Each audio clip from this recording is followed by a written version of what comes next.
that? That's terrific.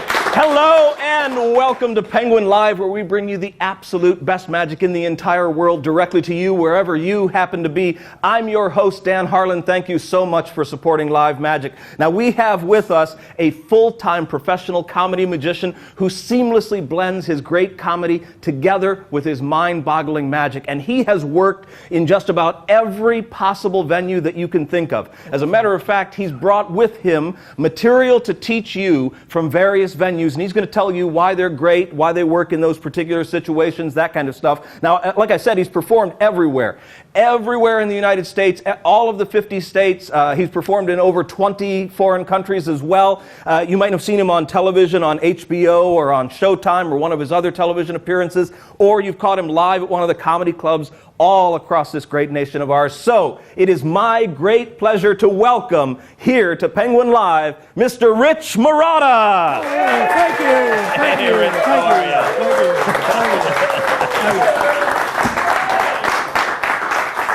How you doing? Good to see you. And Dan told you I do everything. The reason I do everything is it's what I do for a living. So if the phone rings, they say, do you do this? I say, yes, I do that. I got a close-up act, I got a stand-up act, I got a stage act, I got a two-person act with illusions that I do that I don't sell as much as other acts, but the phone rings, I want the job because that's the way I make my money. The good thing about having a big two-person illusion show, somebody calls up and says, hi, we're interested in having a party, how much do you charge? I go, oh, my shows start at $6,000. They say, for a birthday party? I'll go, oh, your birthday party? I didn't know that. I thought you meant my full evening illusion show. So you have a reason to change the money you charge. And one thing, I don't know if you do it for a living, but if somebody calls up and says, I want to show how much, and you give them a price, and they go, great, you didn't charge enough money. Uh-oh, they jumped at that. Anyway, so I'm going to show you stuff. It's going to be a little different. I'm going to show you stuff on my stand-up act. I'm going to show you close-up act. I'm going to show you casual stuff. I'm going to show you stuff for trade shows. They're all completely different markets, and you all have to do completely different. You don't have to do completely different tricks, but you have to do different presentations. So let's start off with saying casual. Hey, let me get two people up here to help me out. Great. A volunteer? Holy moly. Somebody else? What's your name? Natalia. How are you? Somebody else? Everybody's looking at their shoes. All right. Thank you. How are you? What's your name? David. Okay. Well, a lot of times I'm sitting around, I'm not doing a regular show, or, I'm doing sort of a casual sort of show, or I'm sitting around with people trying to, do some regular, this is what I would do in a regular show, where people are sitting around and watching me do magic.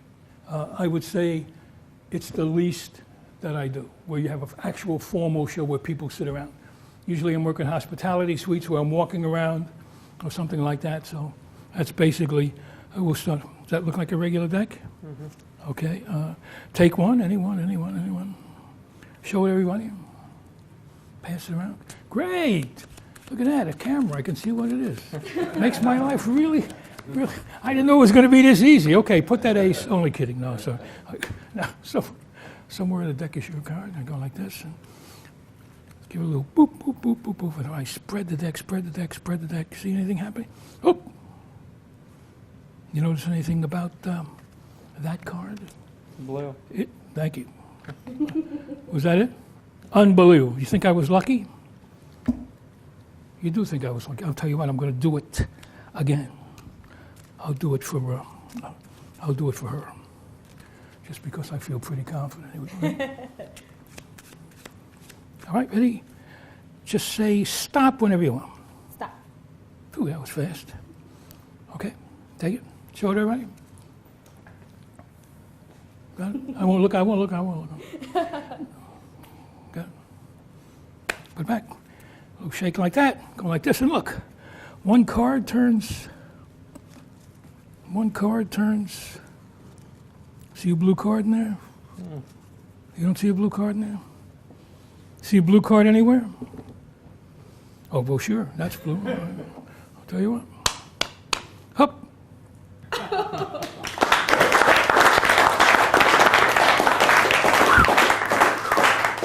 Oh, that was close. I almost messed that one up. But I'll tell you what.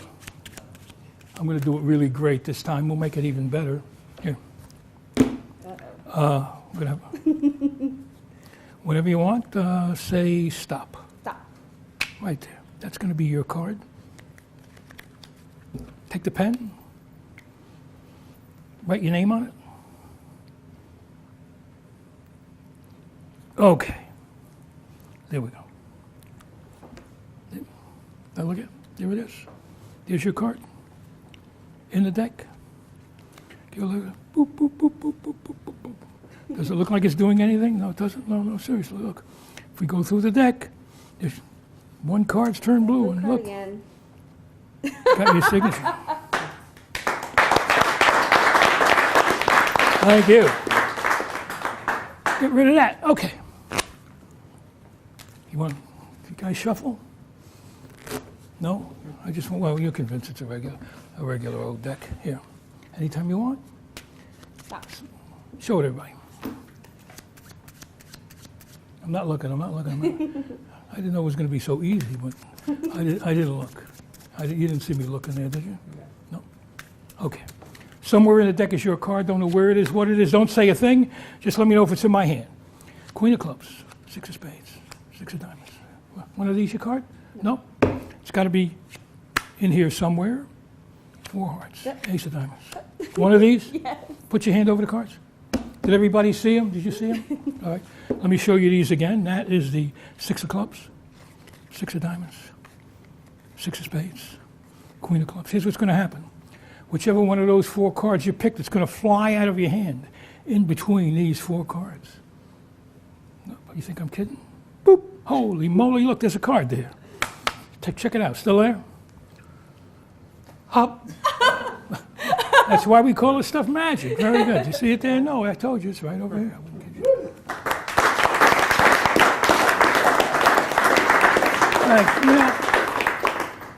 You seem to think I was lucky. So I'll do it. One thing you should never do is repeat a trick, but I'm feeling pretty good, so I am actually going to repeat the same trick again. Exactly the same trick. Say stop whenever you want. Take a look. I won't look. I'm not looking in there. Got it? Okay. Here we go. All right, somewhere in the deck is your card, right? Some could be, but what are we going to do? We're going to do exactly what we did before. What did we do before? Hold their hands. We go through the cards. Where is it? I think it's, well, we shall see. 2 of spades, 8 of spades, Queen of clubs, Ace of clubs. One of these? No. 2 of clubs, 2 of hearts, 10 of clubs, 10 of diamonds. One of these? One hand here, one hand here. Here we go. Poop. Did you pick a black card? You didn't? Okay, that's all right. Did you pick a heart? No, okay, it's all right. Did you pick a picture card? No. That's all right, I hit your hand, 3 times? Each time I hit it, I took out the wrong card. 3 cards hit, it means there's only 1 card under your hand. It must be your card. Turn it over. Show them the only cards you have in your hand. Okay, thank you. And now, let me see. Can I borrow a ring? You have a ring? You do? Perfect. Check that ring out. Make sure it doesn't come apart. Rope, check out the rope. Make sure the rope doesn't come apart. No holes. Here we go. Here's the idea. Very simple. The idea is to get the ring to go on to the middle of the rope. You with me? Without putting it on the end. 1, 2. I'm not giving this one away, so I'm gonna cover it up. See, I once saw a magician do this exact same trick uncovered, and now the trick is in my act. So that's why I'm. So keep your eye on the ends of the rope. You with me? As long as neither end goes underneath the rope, you know that I'm not cheating, and I haven't put it on one of the ends. Whoa, whoa. How's that look? Pretty good? Good. This way the secret will stay with me. Here we go. Where's... Oh.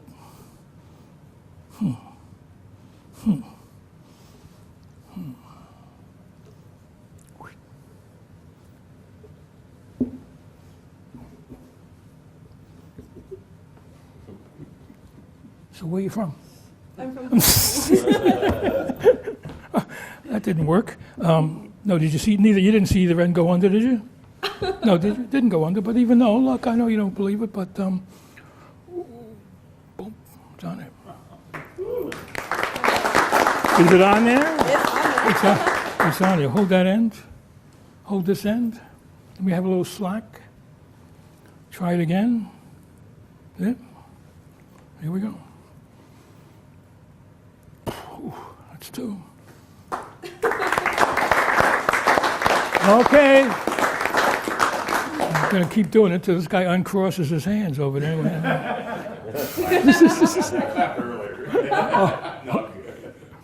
All right, there it is. Sit. Hold out your hand. Close it up. On the count of three. Boop. There we go. All right, let me ask you this. Thank you. Once more. It's there, isn't it? Yeah. How about if I could get the ring to go from my hand onto the middle of that rope? Would that be good? Yeah. Can't do that, but I'll tell you what I'll do. That's a tough one, but I'll get the ring to go from my hand into that box. Tell me, does that look like your ring? Gross. Looks like a real finger, doesn't it? Yes. Feel it. Feels like a real finger. Ah! Can't believe I fooled you with this trick. There we go. Take that. Thank you.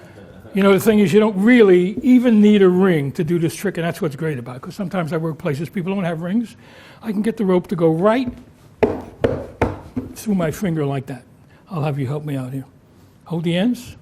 I'll keep my fingers here just like this, so it can't come off the end. Pull it right through my finger. Boing. There it goes. Are you amazed? Well, all right, you know what? Since you're great, I'll tell you how it works. It's actually the rope is gimmicked. The rope actually opens and closes right there. Hup. See? That's the way it works. Simple. Everybody wonders how. See, look right there. Hup. Opens and closes right there. That's it. But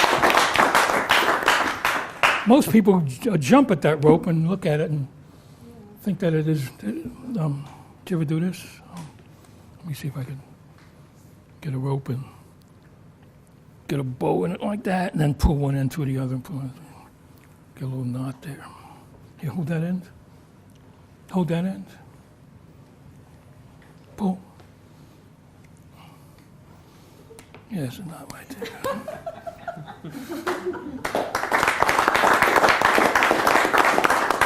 Okay, so this is an example of my formal close-up show that I do with people sitting around. Sometimes I'm paid to do that, but mainly I do walk around. So let me show you how these three tricks are done, explain it all here, and have you all go, oh man, I can't believe it's that goddamn simple. Let me, the first one, I don't know how much you guys know about magic or well, some people at home are going to be doing it, but there's an original trick it was called Red Hot Mama. And the effect was that a card changed from one color to the other. It was a red deck, it was a blue deck, it changed to a red card. Then Frank Garcia, a guy who put a great book on magic out, called it Chicago Opener. And the reason he called it Chicago Opener is because you used a different color card in the deck, and you had to start off with it because it was a beginning book and he wasn't going to teach you how to load the cards into the deck. So that was the second phase where it doesn't change and you do that. I added the signature phase. Now let me tell you something about one thing I do about a lot of my magic. I repeat it over and over and over and over. And the reason I work these gigs, somebody's hired me to do a trick. The guy's paid me to do a trick. I do that trick. And he comes over to me and goes, do that trick for these people. Do that. You can't say, no, I can't do it again. And also, people want to see it again. Now, what does it mean when a layman says, do it again? They're trying to figure it out. It means, now that I know what's going to happen, I'm going to figure it out the next time. I believe the best trick you could do in close-up magic is the ambitious card, because you're doing the same effect over and over again, and you're doing different methods every time. You're fooling them over and over again. So they want you to do it again. They ask you to do it again. And it really looks, can you do that again? No. It just doesn't seem like, I mean, if you're really a magician, why can't you do it again? So I have multiple methods for doing it. So I started doing this, which is a trick, and I wanted to do it a third time where they actually sign it. After that, they give up. They're not going to ask you a fourth time after you do that. So that's why I came up with it. And what it is, it's a 3-card setup. However, this should be, these cards are for a blue deck. So let me get a blue deck so you know what I'm doing. Here's what it is. The regular trick uses a stranger card on the bottom of the deck, like that. That's the setup. And so the first time when they pick a card, whatever the card is, you throw it on top. When you spread the deck, you see the double. You turn over a double. You put that down. The next time, you force that card, and so what I added is a rough and smooth card. It's roughed everywhere except here. See the way it separates here? Very simple. But if you try and spread it here, it doesn't spread. So it's the same thing as Red Hot Mama, except the third time I'm forcing this card. Do I have to go into the whole force, or can I just tell you that I get it? Every card I force, I always have 5th from the top. That's where I put it. And then I go through the deck, and if they stop me there, I do that. If not, I run it under the spread and wind up forcing it. But the good thing about the turnover when they sign it, 1, 2, 3, 4, here's the 5th, is that the act of turning it over looks really good. So I go here, say, stop. Now this is the card, right? But you wouldn't, it goes underneath the spread. Now when you say stop, I say this one, the act of turning it over, see, makes it look like, it's just a good, turning it over, looks like, makes it look really fair. And so that's it. It's a double card. You turn it over, still looks good. And if I spread here, you wouldn't see anything, but if I spread here, it automatically separates. And it's an easy way to change that third card. See? So if you do see this way, you can spread this forever and nothing happens.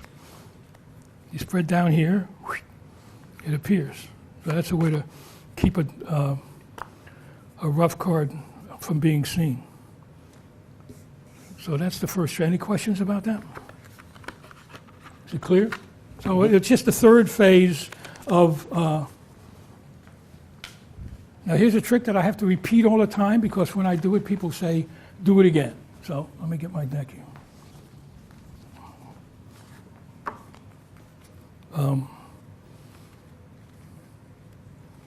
Okay. So you say stop. Stop. Takes a card. Now, what I do? It's just a matter of controlling cards and making it look like you're mixing them all the time. It's that simple. So when she's showing the card, I in-jog a card. I'll in-jog it more so you can see it and shuffle 6. 1, 2, 3, 4, 5, 6. Drop it back. Shuffle off. Cut at the break. Let's do it again. Put the card in the opposite way so I can show everybody where it is. You take a card, I in-jog. 1, 2, 3, 4, 5, 6. Put it face up. So that would be the card. Shuffle, shuffle. Now I say your card's somewhere and I just do a slip cut, which means I'm taking one card off the top, make it look like I'm doing something. I take off 4 cards. 1, 2, 3, 4. That's not it. I say it's got to be somewhere. I take off another card. Now the second card is going to be their card. I say this one, this one, this one, or this one. They say it's one of those. But it's not there. It's back on the bottom of the deck. And the reason, it's a great move. It's called the Biddle move, named after Elmer Biddle. And what's great about it is you're doing the move when you're ostensibly doing something else. You should, like if you're going to palm a card and all you're doing is palming a card, you're going to get caught. But if you're doing another move, so in the process of showing you these cards, I'm switching the card in and the card out. And that's why it's a really good move. Now, let's say the card is the Joker. So here's what I do. I take this card. The next card is the selected card. I keep a break. And when I come over to get the 7, I leave that card on the bottom of the deck. It's very simple to do. Here, is this it? And this is here. I come over, I leave it on the bottom of the deck. Why don't you see me leaving it on the bottom of the deck? Because it's covered by the 7. You think there's no reason not to think that there's 4 cards there. If you practice, the best way to practice is to cull, which, separate all of the black cards from the red ones. So I would just practice going through the deck. I'm going to take this card out, so I keep a break here. You can't break here. Now there's a red one. I leave those 3. I put those 3 back. Red, red, red, red, red, red. Here's a black one. I have a break. Black one, red. So I can just, in the process of toying with the deck here, I'm putting all the black cards back on the bottom, and these are all red. That's just an exercise to use it. But the move is, I use it all the time. It's really practical. So you've got 3. You think you have 4. These are the 4 wrong cards. Now, I'm going to palm a card. And everybody, the reason people screw up palming, they don't do it at the right time. Somebody once asked Max Malini, Max, what do you do if you're going to palm a card and somebody's watching? He goes, I wait. He goes, how long? He goes, a week. So the point is, you don't do it when they're looking. So first of all, there's no reason to think I'm palming a card because you think the card's already there. So the heat isn't on you. Also, you think it's there, I say, is it there? I look at you, I palm a card. You could actually, if you wanted to, push this card off the deck, and just put it in your hand as you turn over because all the attention is here. I mean, I have a good palm, but you don't have to have that great of a palm to do it. And now I'm going to add the card here. One thing about palming, the less time you keep it in your hand, the less likely you're going to get caught holding it. So that's it. I've got it. Is that it? And I pick these up. It's very simple. This card is coalescing with these other cards. I'm just picking it up. Can't beat that. Very simple. Now, I'm going to show you these 4, but I'm going to get this one in position to show. I go like this. I bend, I buckle here, and this card goes above it, above the selected. This one goes on the bottom. This one goes on the bottom. The last one goes on the top, and it places the selected card in between these 4 cards. Pretty simple. Now I say it's going to fly out of your hand in between these 4. This is called the Ascanio spread, and it's very simple. All you're doing is moving, you're holding all the cards, and you're moving this one away, and these 2 on the bottom, and the double card, it stays hidden in the middle. So it's like that, see? Your card's going to wind up in between these 4 cards. It's here. And when I shake, I just separate the cards. Now, if I said, look, there's your card, it's not a good climax because no matter what, even though it's here, people are going to think it might be here. You have to show it's gone first. It's just, and there it is. It looks good, but they're going to go, wait, is it there? You have an anticlimax. So I go like this. It's going to happen, boop. Is it there? You turn them over, it's not there. Now, they know it's there. You show it's there. You get your applause, all right? That's phase 1. Now, of course, they want to see this again. And the thing I like about this trick is the fact that you do it again helps you fool them. And it has to look the same, but it's a little different. You say stop. You take a card, same thing. 1, 2, 3, 4, 5, 6, like I did before. And then, all right, that card is the Queen of Hearts. Shuffle it up, got the deck. Same thing as we did before. So far, it's exactly the same. Cards in exactly the same position. Why? Because I have less to remember. So now, I say, somewhere in the deck is your card. And as I do that, I separate 3 cards, right? And I turn these on top and these on top. And what I've done is I've put 3 cards face down on a face-up deck. Pretty simple. Now I get a break, and I'm going to do the biddle move again, but this time instead of putting a card back, I take. So I have a break here.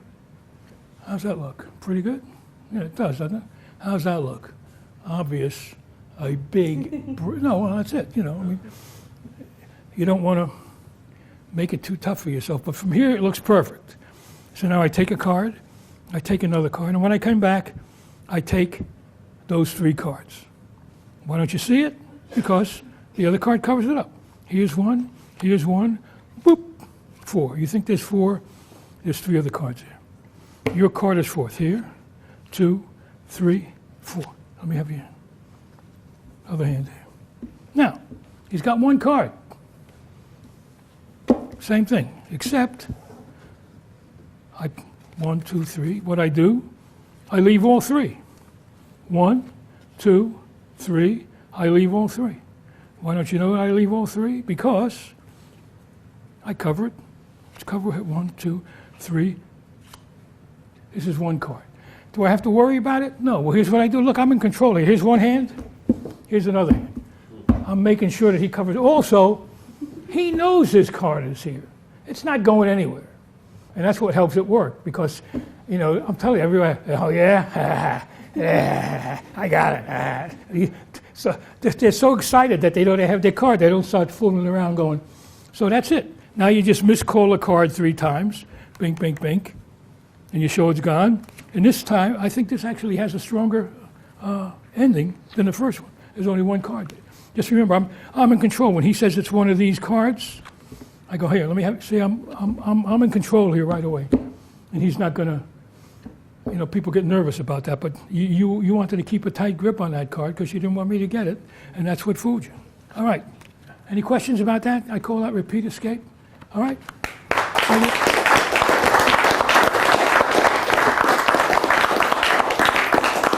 Hey, Rich, before you switch gears and go into the ring and string stuff, we did have a couple of tweets come in about the first effect, about the variation on the Chicago opener. First of all, do you have a recommendation for the roughing fluid? Do you rough your own with anything in particular? You know, that's a good question. And if you go to a hobby store and you get a clear spray, dulling spray for models, I would use that. I wouldn't. You don't have to buy roughing fluid in a magic shop. All a magic shop does is take off that label and put on another label and charge you twice as much. So go to a hardware store, a hobby store, and get just say I want a clear dull spray for my models, and that's it. Mm-hmm. Another one. The other question is about whether you would go into full detail on the setup of the Chicago opener. I think mainly I'd be curious to know how you're dealing with that double card throughout the whole routine. I think I should have explained that better. Okay. Let me see. Where did I put it? Is this it?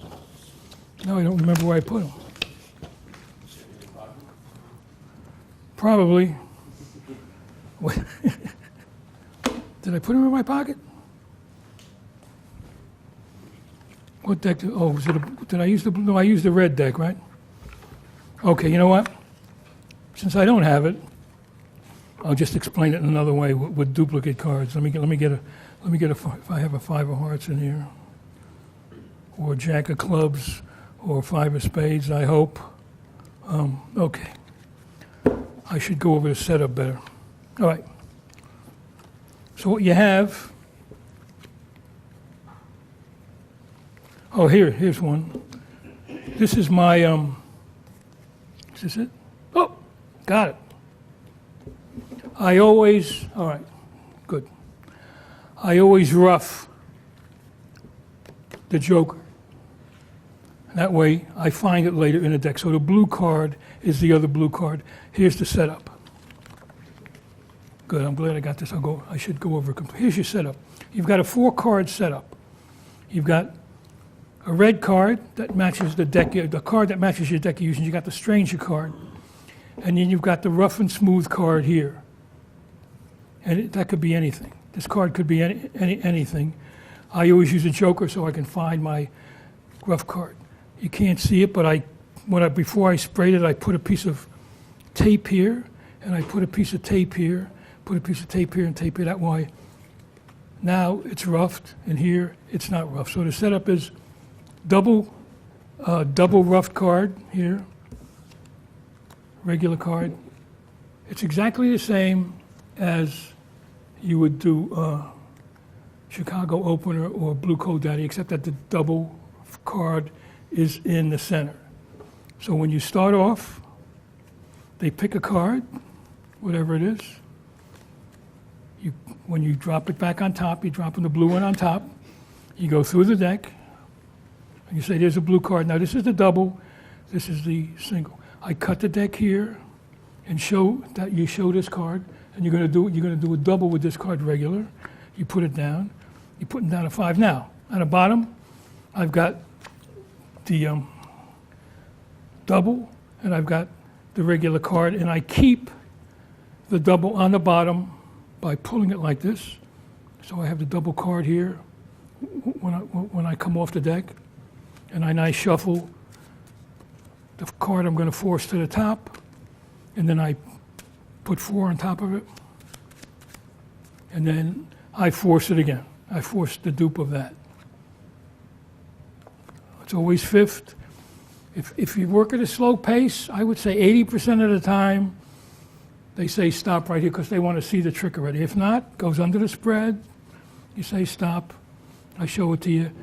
Now we do the same thing. There's no blue card. That's blue. Cards on the bottom. You can shuffle it to the top. You can cut it to the top however you want to. You say, okay, I'm going to do it once more. I get it to the top. Shuffle 4 again. Now it's still fifth from the top. I do it the same way all the time because I don't want to have a lot of time, remembering one thing here. So I come here. Here's the double card. Yeah?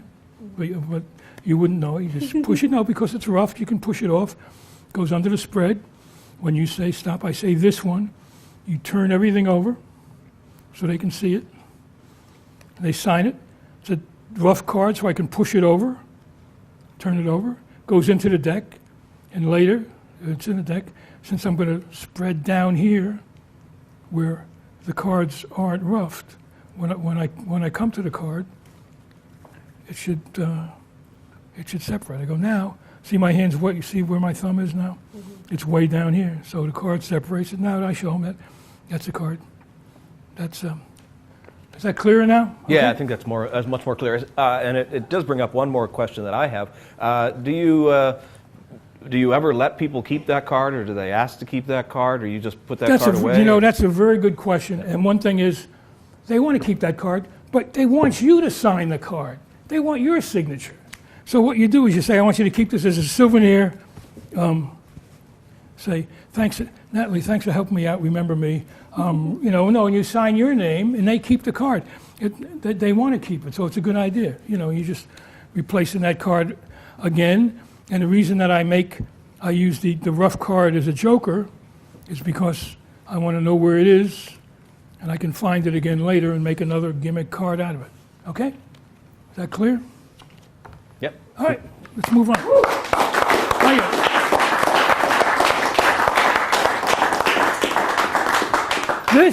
I like this trick because it has 8 endings.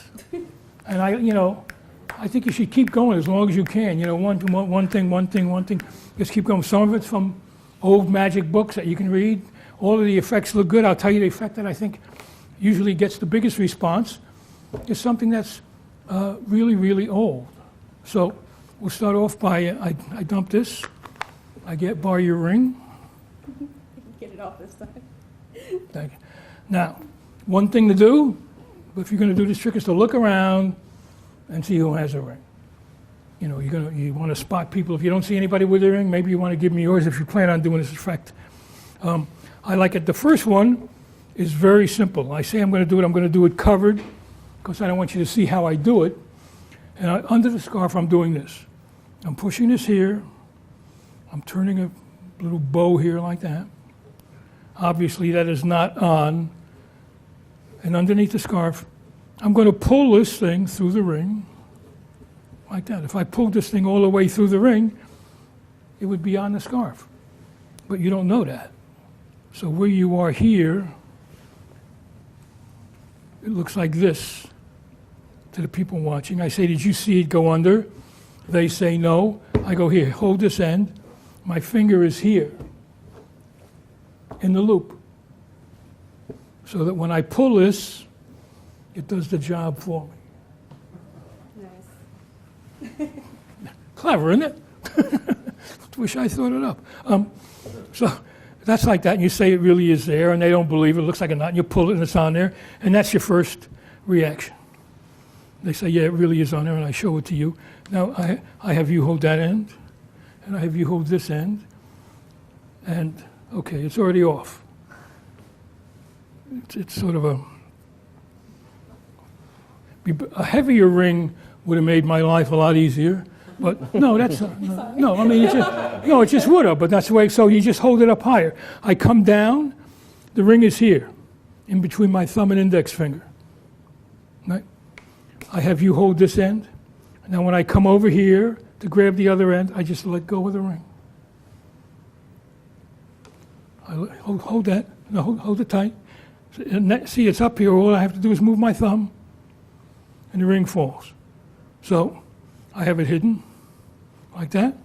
I have you hold that, and as I come over, I drop the ring. You hold that, and very simple, ring's off. Make it look like it's on there, pull it off again. Say I'm going to do it again. There's a lot of moves. There's a move where you can come down this way and put it in there and come like that. Works a little better with a heavier ring. So when I don't have a heavy ring, I just put my thumb through there like it's through, but it's not. It's sticking out. I pull down. It's not on. The rope is in front of the ring. I get the ends like this and hold it like that. See, it looks like it's on there. You can actually show it, but it's not on there. You pull it, comes off. Now, you say you're going to do it again. If I can get the rope to go from my hand up. Now, this is the trick, excuse me, was originally called ring flight. Great effect. How many don't know what ring flight is? Well, I'm going to tell you anyway because I don't know who's oh, you at home. How many don't know? Okay, that many? All right. It's a reel, like a little fishing reel, a hook.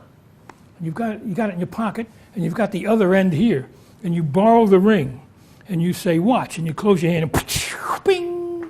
You open up your hand, it's gone, you reach in your pocket here, you shake it out, and the little ring is on the key fob, and you show it. Great trick. The only trouble is, it's a mechanical trick, and one day, it's not going to work. I was working in a restaurant. When I was first starting, I worked my way across the country. I'd go into a bar and I'd say, hey, I'll just work here for tips, whatever. But one thing I would do with the waitress, I would pick a friendly waitress out and I would give her 4 $5 bills. And I would say, during the night, if you see me at a table more than 4 or 5 minutes, come over and say, give me a 5 and say, that was from the other table. And keep one for yourself. So I was actually paying her $5 a night to let people know that they were supposed to tip me. And then I would get those $5 and then, we might do it 6 or 7 times a night. And that way, if I do some tricks, I say, do some more, do it for my, and then they say, this is from, $5 back when I was doing close-up magic was a lot of dough. So, and I would say, that's from the other table. And then these people would get a hint. Anyway, so we were friendly. So now, oh, here's my new diamond ring. Here's my engagement ring. Do a trick with that. Okay, here we go. Look, the ring is gone. And here is nothing. And I sort of had broken off. I'm going, I go, I guess you're wondering where that ring is. And the waitress said, here it is. And she came over with it. Best reaction I ever got. What happened? It broke off and it hit her. It hit her on the leg. But for a minute there, I'm going to be working here the next year. It's a lot better ending to that story than most of them. And, yeah. Jason Randall, I don't know if you know him, great magician, lost a ring. He was on a boat. It was docked. He had to hire a diver to come get it. It cost him like $3-4. So anyway, I don't want anything that's going to break, and I don't want anything like that. And also I found out that this gets a better reaction. It's so stupid. So the first time you do it, you say, would it be good if I got it here? Second time, it's so simple. You put it on your second finger, and you put your first finger in. How easy is that? Ready? Watch. That looks great, doesn't it? You can show your hand, and then you just load it in here. And then I've got a giant hole here. It's all completely cut out, so you can have a really big ring. Don't worry about it. Just get a piece of foam from some, now the way they ship things when you order things in the mail, you get just a big piece of foam rubber, open it up, bink, and that's it. It looks really good. Most women don't, I'm sure every guy has done this growing up, right? That's the kind of idiots we are. But the women go, oh, it looks like a ring. You have them touch it. You let them know. It gets a big laugh. You put it down. I like it. I like it better. I don't want any. I used to have a electronic card rise, and I had all of this stuff. You know what I call them? Prayer tricks. Because before you do them all, you're going, oh, please. Hope the battery works. Hope the transmitter works. Hope this doesn't break. I don't want to think about it, and I don't want to have to deal with it. So that's it. So now I go, you don't even need a ring. Thank you very much. Put your ring back on. Make sure they put the ring back on. Because I just gave the ring to somebody once, and I'm doing a trick, and all of a sudden she says, my ring is gone. Sort of ruined the show until she reached in her pocket and said, oh, I forgot to put it back on. No, but I mean, so this is the best. Right through my finger without coming off the ends. I'll have you do it. Hold it. You hold it. I keep my fingers here so it can't come off the end, but actually I keep my fingers here so you can't see this. It's not on there. This is Ray Grismer. And it's people love this part. You show it the first time, you're going to get it go right through your hand. The second time, when you come down, you bend your finger. It's not on there. I give it to you. I turn it over. You see, I'm covering it. I tell you I'm going to keep my fingers here so it can't come off the end, which isn't true. I'm covering this and you pull it. That looks really amazing. Now I tell you this part. I think it's called threading the needle or grandma's something or other. But you've got a loop here. This is more amazing than anything else. It's the simplest damn trick. What you're doing, you come from the back, you come over and over and over. You make a loop like that. And what you're doing is the rope is coming through those fingers. Boop. Look at that. That's the way it works. Coming here. The rope is coming through those fingers. And that's what makes the illusion work. Every time you do it, you lose a loop. So make sure you have enough loops that it's not noticed. So here, I bend this finger way down, and all I have to do is hit here and up. Does that look amazing? 1, 2, boop. That's it. Sometimes this gets the biggest reaction for some reason, because people know the rope, they know it's a regular rope. I relax, and now usually people are going over that with a fine-tooth comb. I steal a little knot. You just get another one of these, you make a knot. And then you do the hunter bow where you tie it like this, you pull one end through the other. This is a slip knot, but you don't want to pull it that much. You don't want it to come off before you're done. So you pull here like that, make it as tight as you can, pull them through here, and then make sure the knot doesn't, and I have you hold this, and I have you hold that. You can just come over here and say, okay, pull. You can actually just pull it off. Good, pull. And pull it off. That looks downright amazing. That's how simple it is. You just add in that piece. And that's it. So that's 8 effects in about 3 or 4 minutes. That's why I like the effect. Okay? Thank you.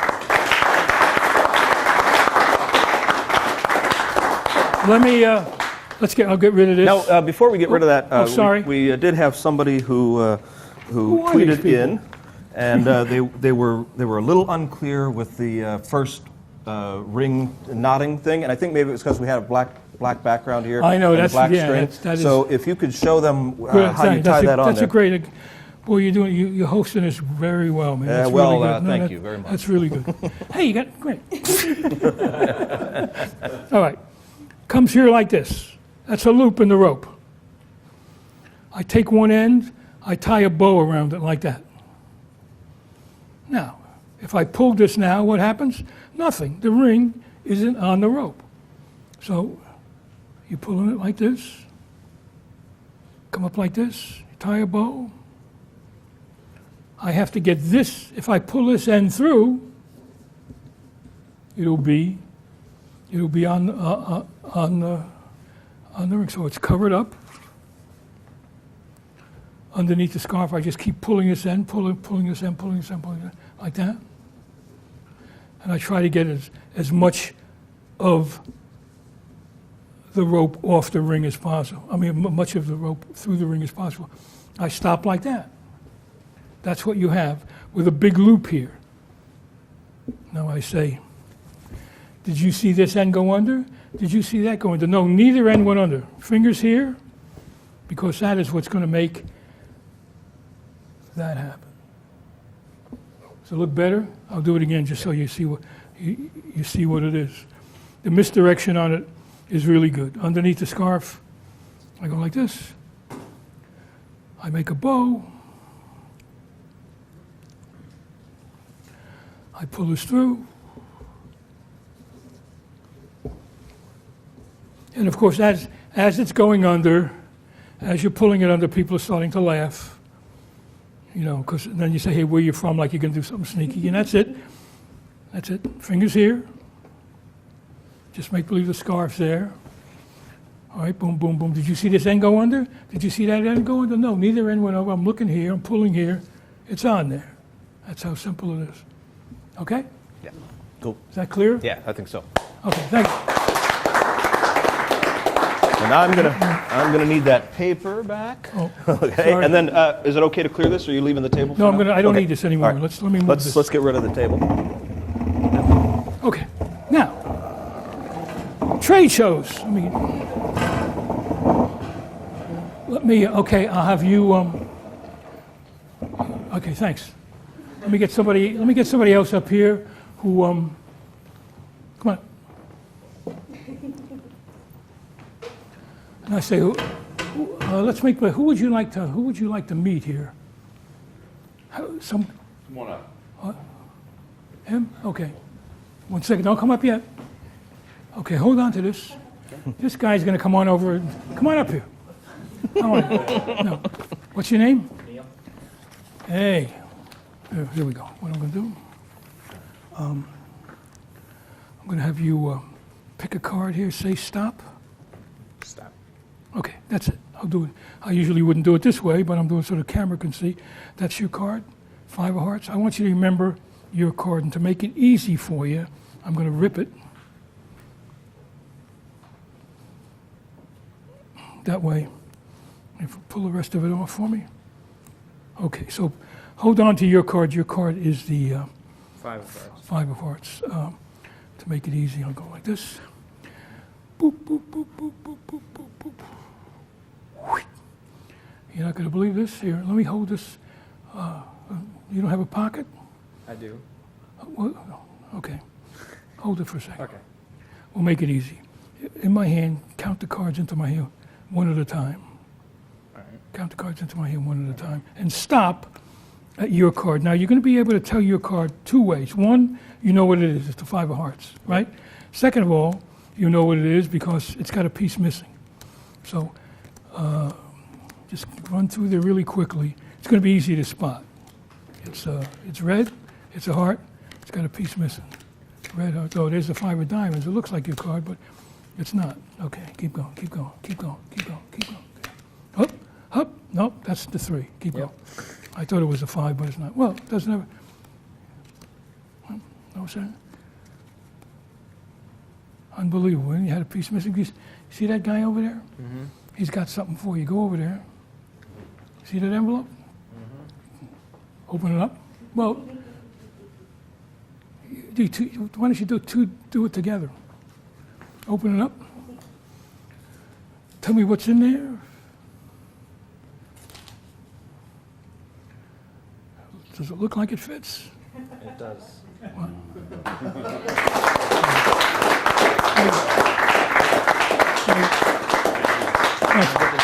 Yeah. Let me. What? No, you can keep it for a second. All right. You know, people talk about, the ways you make money. Oh, you do trade shows. You do this, you that. Trade shows are a really great way to make money.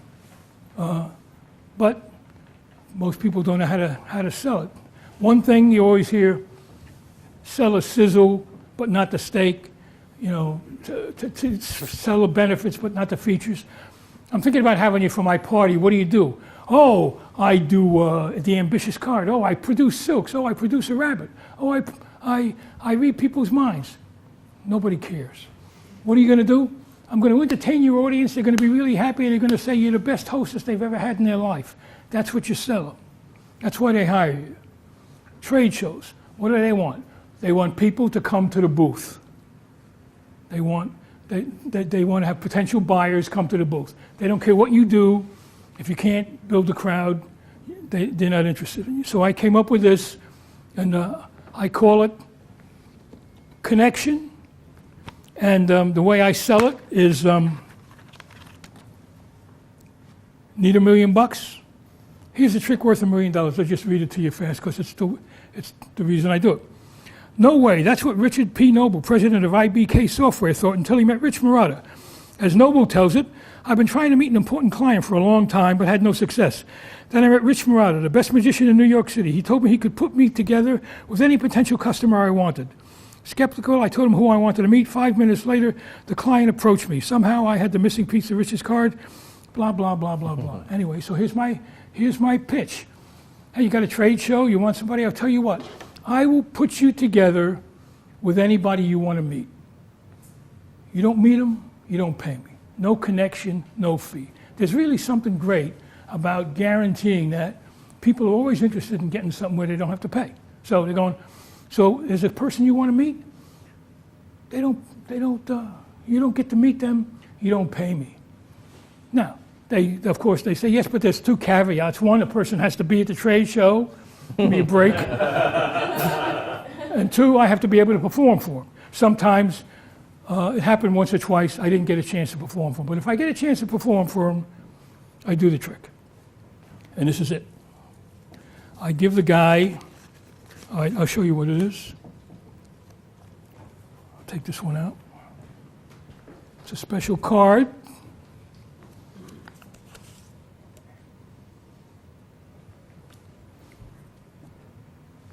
Double face card, regular card glued to it with a piece missing.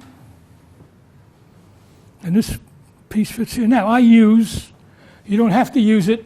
You can hold the cards together and rip them off. I use the intercessor gimmick, but I've been doing this trick before the intercessor gimmick came out, and I just ripped it together. The interesting thing is that this piece matches this card. This is the piece that goes with that card. I once did a show for a bunch of some kind of engineers, and they had some kind of high-powered microscope. They put the goddamn thing under the microscope. But so what it is, you take 2. You take 2. It's all explained on a thing if you want to get it, but you don't need. You get a double face card. You get 2 ace of hearts. You rip them. 1 ace of hearts. I'm going to glue on 3 sides. The other one, I'm going to get the piece that matches that and put that in this envelope. This piece matches that card. And I put it in here in the pocket. That's my setup. The only thing I do, I go through the deck and I make sure I get rid of the other ace of hearts because I don't want you picking that. And I get rid of the 8 of hearts because that's the card you're going to see when I take it over. And I need a duplicate king of spades that goes here. And this is my setup. Now, sometimes I'll just palm it in there, but you don't have to do that. So, I tell the guy, whoever runs the booth, I say, hold on to this card. And he usually has it up here like this. And they say, who do you want to meet? And they tell me who they want to meet. I don't start off with it. I do a couple of tricks first. And then usually I have them shuffle and I palm it on. And what's going to make this easy to do, you just cut the deck and that's it. If you riffle down here, it's going to automatically snap at that double card because it's thicker. So the force is really simple. I just say stop. I'll come down here, stop. Boop, you say stop. It's automatic. it automatically breaks right there. I turn it up, and I say, that's your card, and I want you to see the king of spades. Because now when I come back here, say that, you don't see this part, but I say your card, I want you to remember it, and I start to rip it. But when I start to rip it, what I do is I pull the card up, I press down here with my pinky really hard, and I start ripping the card and ripping the card and ripping the card and ripping the card. And then I stop here. This is really convincing. It's really convincing. And I say, here, rip the rest of it, and you press down hard. You actually get a tug on there. They're convinced they ripped that card. And since they see the king underneath, they think that's the situation. There's no reason for them to expect it. They remember pulling it off. You can't press too hard on that. And if you after they grab it, if you pull down at the same time, I don't know if we can we get a camera here? No, we can't. Anyway, no, just see it's here. You stop. You say pull it the rest of the way, and as they grab it, you pull down. It really feels like you're ripping it off. Now all I do, I want to reverse this card, so I get the cards that are underneath the break, and I put them on top, and I put these cards like that, and the gimmick card is here. I go like this. Now, if I give them the cards, I make sure, if we had a table or something, it would have been easier, but I make sure that if they take the card, they grab this side.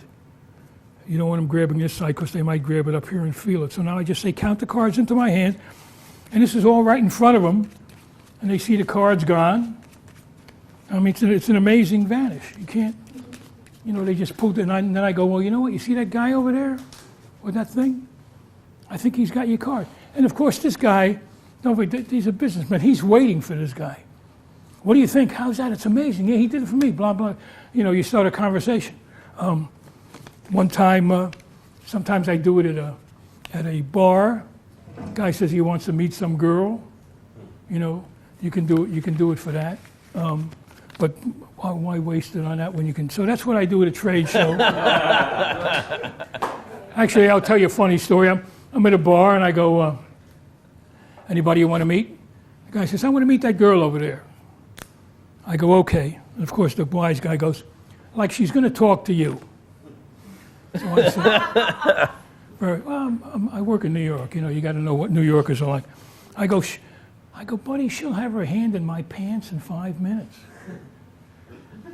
So I don't know if you know it, but I do card to pocket.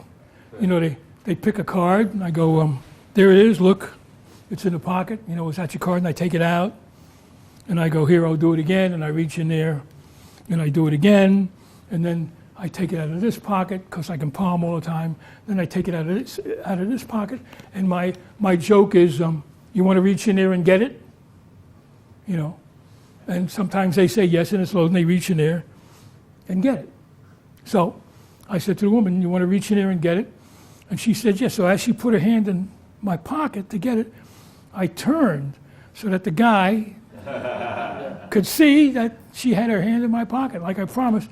And when I turned like this, I moved her a little bit, and she goes, why'd you do that? And I go, I told that guy you'd have your hand in my pants. And so as soon as I said that, she took her hand and she undid my pants.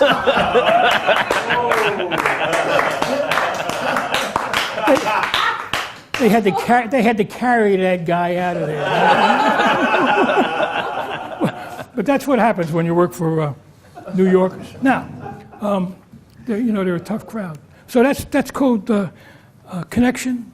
It really does. Don't forget, the main thing is if you're going to be selling your product, you got to have people that want to buy your product, and you got to sell them something that they want. All right, now what I'm going to do, I want to do my walk around stuff. So I'm going to need 4 people up here, and I'm going to show you what I do when I start off. You can. It's all right. I'm just emptying my pockets here, and okay. So. You gonna need that chair at all? What? The chair there? Do you need it? I don't need it. I'm gonna get it out of the way. When I do walk around magic, I have my sleeves rolled up. I think it's very important because it just saves a lot of time. Also, now, I mean, it looks a little better than this, but here's the thing.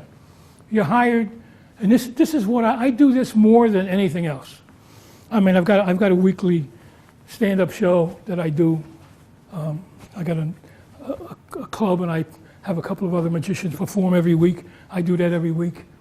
I do regular shows. I do bar mitzvahs. But what I mainly do in New York, every day in New York, there's a cocktail party.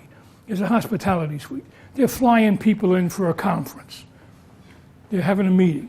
If you want to try and do that, you know, you can go to people. You're having a convention, you're having a conference. I help get people together. I call myself an icebreaker. It's not that original thing, but in New York, you got like people from all over the country coming together, and magic really brings them together. And the only way you really get better with magic is doing magic for regular people, not for your magic friends. You know, you've got to crash and burn, you know, and do stuff that you think is the greatest, and people like three fly. You know what three fly is? You know what how I'd rate that for laymen? 1. Oh, that's nice. They don't care. Magicians love it. They think it's great. But from doing it, I know that, yeah, okay, you can, you know. So you got to work for regular people. And if you just go around saying, you know, let me do this, let me do that. Everybody's had this, some kind of meeting here all the time that you should be paid to do an hour. Sometimes you do an hour close-up, then they go in for dinner, or they're having a conference and they want to relax beforehand, or they do this and that. But anyway, they're walking around. You have different conditions. They have a drink in one hand, they have food in the other, or they have something else going on. So you have different conditions. So let me get you two, and you two, come on up, like you two. Now, usually, how you doing? Usually, everybody would be dressed like me because it's a cocktail party. So I want to be dressed well, but I want to stand out. Because the thing is, I'm going to come over to these people and start talking to them. Who are you? And what are you doing here? You know, so now I have a deck of cards in my hand, my sleeves are rolled up. You know, I mean, I look weird to begin with, but it doesn't mean I'm weird enough to come over and start talking to you. So, you know, so it's like, well, so that way I can come up and go, hey, guess who I am? You know, I'm the magician. Can I do some stuff for you? So here you go. Touch a card, anyone you want, anyone. All right, you're going to touch that one? All right, that's it. Take a look at it. Can you see it? You got it? There it is. There's your card. Look, goes in the deck. Somewhere in the deck is your card. I don't know where it is. I don't know what it is. Now, usually, I don't give these terms away. But since I like you, I'm going to tell you this is what we call in the magic business big fan. Oh, baby. Does that look like a big fan? It does. Look at your card. Concentrate on it. I'll tell you what it is. Look at it. Concentrate. Having trouble? Make it a little easier for you. Here you go. Look at your card. Concentrate on it. I'll tell you what it is. Is that it? That 1,000 so far? Okay, your turn. Touch one. There's one. Okay, that's it. Can you all see it? I don't want you to forget it. I'm going to leave it sticking out of the deck like that. And use my scarf here to wrap up the deck. There it is. There's your card, right in the middle of the deck. I'm going to wrap it up in this scarf. Here we go. Here, here, here, here, here, here. And if I just give it a little shake here.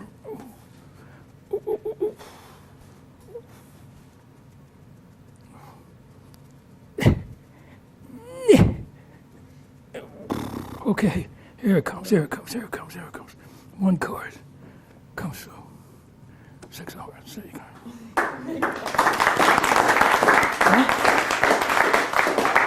I'm feeling pretty lucky. I think I'll do it again. Here, take one, take one, take one, take one. Take one, take one, take one, take one. Show it to everybody, all of the other people. All for you. You got it? Will you remember what it is? You won't forget it? I won't forget. You got it? Your card here. Here we go again. Cover it up.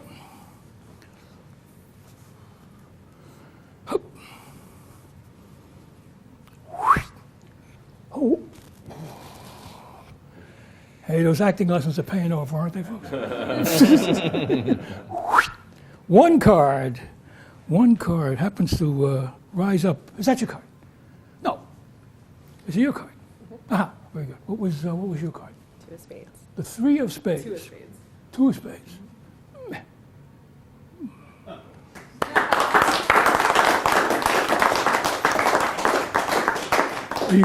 Now, people argue with me all the time about shuffling. Should you let people shuffle? Should you not let them shuffle? And I say, I have to let people shuffle because most of the time they want to shuffle. But I would say, don't shuffle because they'll just drop it. They say they can shuffle, but they can't shuffle. One more before we go. Just name anyone as I go through. King of spades. The king of spades, okay. Take the pen. Have you sign that? Sign the king. Just across the middle. Yeah. Okay. That's your card. King of spades. Make it easy for you to remember. I'm just going to fold it like this. Fold it like that. Hold out your hand. Hold it. Oh, you got it? You got one? I'll take one. Well, that's good. You got the king of spades. I'll take the king of clubs. Right, that'll be my card. Go like this. Open up your card. Now you should have the king of clubs, I think. And I got your card with your signature on it. Thank you. Okay. Thank you. All right, let me explain this stuff now. You can. All right, this is what you're doing. People are coming up here. They didn't really have to take a card. He looked at a card. He looked at a card. This person picked a card. This person picked. They're going to be busy. The main thing to remember: everybody got into the act. That's one thing. If you have 4 people helping you out, you want 4 people you're doing the trick for. You don't want to leave anybody out. And if you can help it, you don't want them to always be holding. This person had both hands busy, so I did. This person had both hands busy. These people, somebody's going to have a hand free where they can take a card. But if not, you do it. So it's basically 4 different tricks. The first one, they touch a card. I show it to them. I put it in the deck.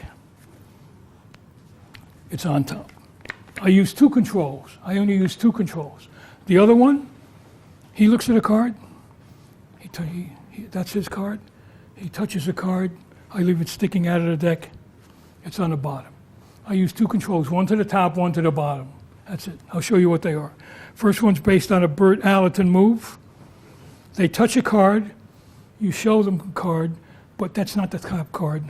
That's the second card. I'll show you what it looks like from my point of view. Here it is. Touch a card. This one, okay, take a look at it. This is all based on Hofzinger's card magic. You're changing the relative position of those 2 cards. That's what's great about it. So they touch this card. In the process of showing it to them, you're pulling it back and showing them the other card. So they think they're seeing this card. They're seeing the second card. Another good thing about this move, you can do it can be angly.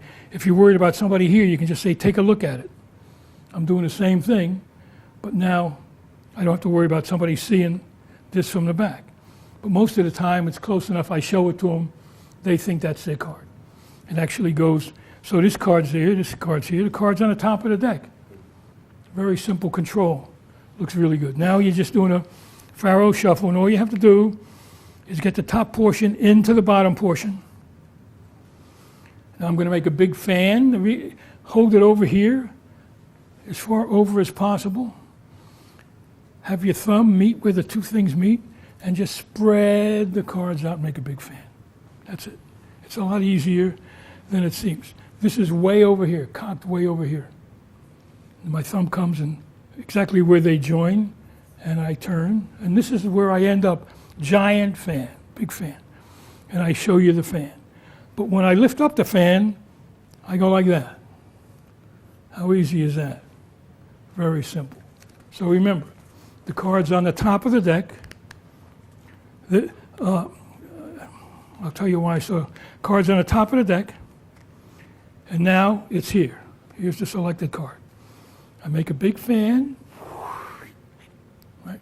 My thumb winds up here. I say, look at that. big fan. And as I lift it up to show them, I go like that. Trick's over. Now, do you see your card? I'm back here, I can even raise it up a little bit more. And so what I want the reaction. I want everybody to see the card. So I say, do you see your card? Sometimes they say yes because they're embarrassed. Another person will say no. Say, I'll make it easy for you. And you come here and you push forward so that you've got all the cards. My hand is in front of it, so boom, you get a really startling revelation at the end. I like to start off with this because they don't have to pick a card, they don't really have to do anything. It shows skill, but you're not doing any of that juggling stuff. The people are impressed that you can do this, so you're letting them know that you have some skill without, doing all of those fancy shuffles and stuff that I personally don't like. So you're here, look at that, big fan. You show it to them. Trick's over.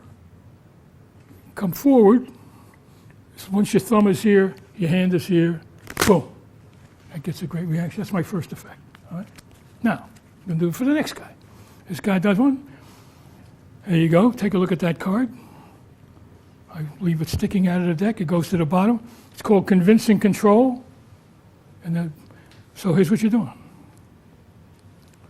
I show the card, and then the process, it's the same thing. You're changing the relative position of these two cards. That's what you're doing. In the process of pointing to the card, I rest my finger on it, so I have a little table. That way, I don't have to worry about the cards not aligning. You notice when I did this move, when I show it to you, I'm straddling the deck with my fingers so the cards stay in alignment. Same thing here with the other control. I'm here. I go like this. That way, they're together. And my thumb is over the second card. My fingers are over the first card. And this is what's going to happen. I'm just changing the positions of those cards. So they touch a card. This one, you show it. Say, remember that. That gets me in position with the finger. My thumb is over the second one. My finger's over the third. A good rule of thumb is to look at their nose, and as you come even with their nose, you change the position of the cards. And that's it. Card goes to the bottom. If you're working for fast company, you can show the card, do the same thing. Don't forget the card is here, and you can actually push it and put it second from the bottom if you wanted to. But you can put the card anywhere you want because you've controlled it. So the card is on the bottom. So here we go. Here's the trick. Ready? Got it? This card? Good. You like it? Don't forget it. I'm going to leave it sticking out of the deck. It's on the bottom. Now I show the scarf. I make sure I grab it in the middle. I come over and lift the deck up and cover so that I can put it on my hand to cover the deck. But I'm taking that card with me. The card's on the bottom of the deck. Make believe I have the scarf in my hand. I just buckle, very easy. I come over here. I pick up the deck, the scarf, come back over. It's just a really easy way to get this is one of the first tricks I ever learned, but I just improved it a little bit with so it's here. You say your card's sticking out. And you can do this, sir. I'm going to cover the deck. Cards out of the deck. Drop it on top. You move it forward. Now, get a scarf where you can tell about where the middle of the scarf is. So the card's sticking out. I push it and I move it forward. And I wrap the deck up. Now, since the card, you can turn that over. Look at that. That looks like it's really wrapped in there. And you just grab this. And of course, from the back, when you shake, the card comes down. No, this way. The card comes down. Don't let it fall out. Hold it. Push it forward. You show it's here. You show the card. And now if you bring your thumb up here before you drop it, they can see that the deck is still wrapped in the scarf. So that's my second trick. And so far, it's taken about a minute. Now, this person takes a card, this person takes a card, and I control them to the top by various methods. Let's say it's the ace of clubs and the ace of spades. just for the hell of it.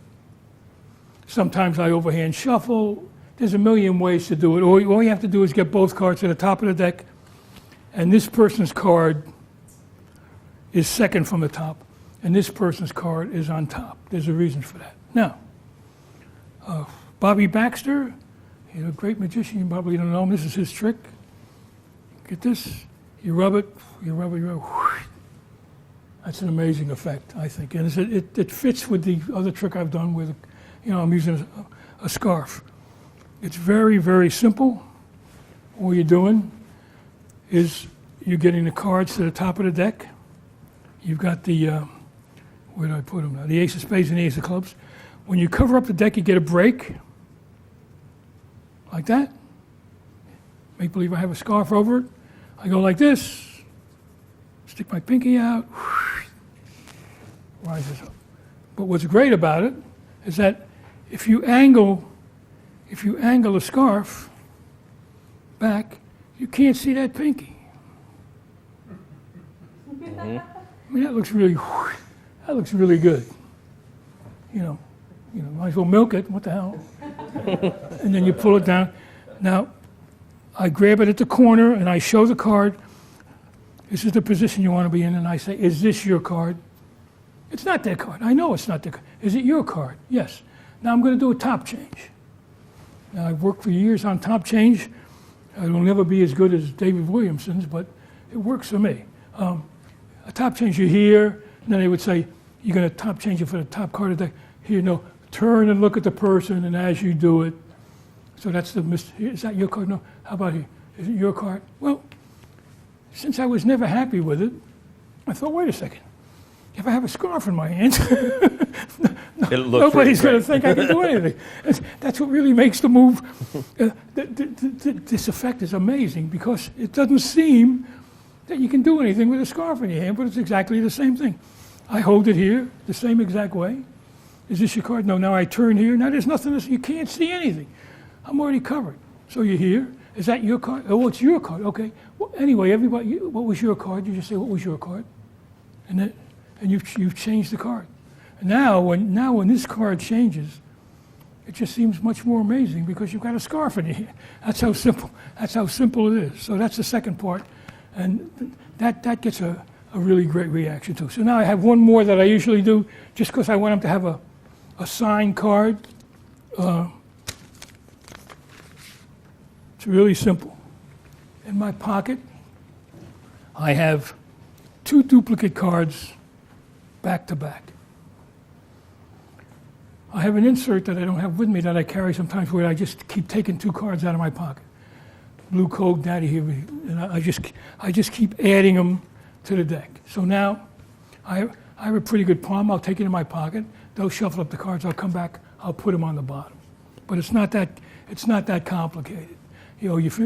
So what it is, you've got 2 duplicate cards back to back that I add to the face of the deck. And I have a bunch of them. So then I say thank you very much. And when I walk over to the next group of people, I take those cards out and I put them again. One thing you usually do when you work in hospitality suites, you're doing the same 5 or 6 tricks over and over. You just reset as you go into the next group of people. So I say, this gives me an instant double. I say, touch a card. So this one's already signed, makes it easy. I go, okay, to Jack, I want you to sign it, and I give them the pen. And when they're taking the pen, I take this card out and turn it face over on the face of the deck. And it's allowed me to get a simple, immediate double. So they sign it. Now, this move, there's a move for doing an ambitious card where this is 2 cards now.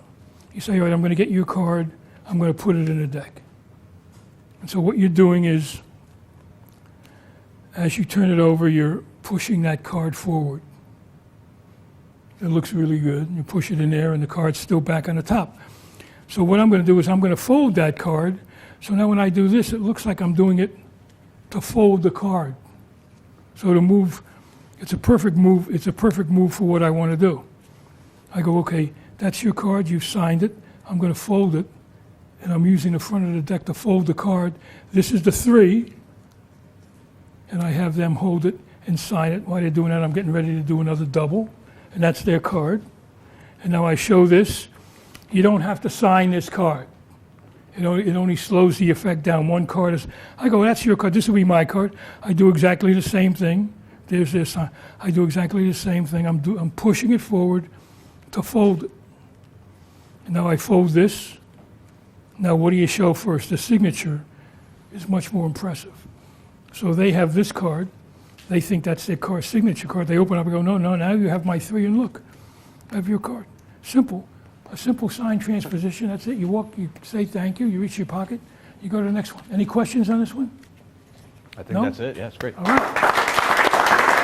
There was actually, Rich, I'm pretty sure that this question has to do with the very first control that you used. He's saying the Hofzinser move to get the car to the top again. I believe it was the Bert Allerton, Right.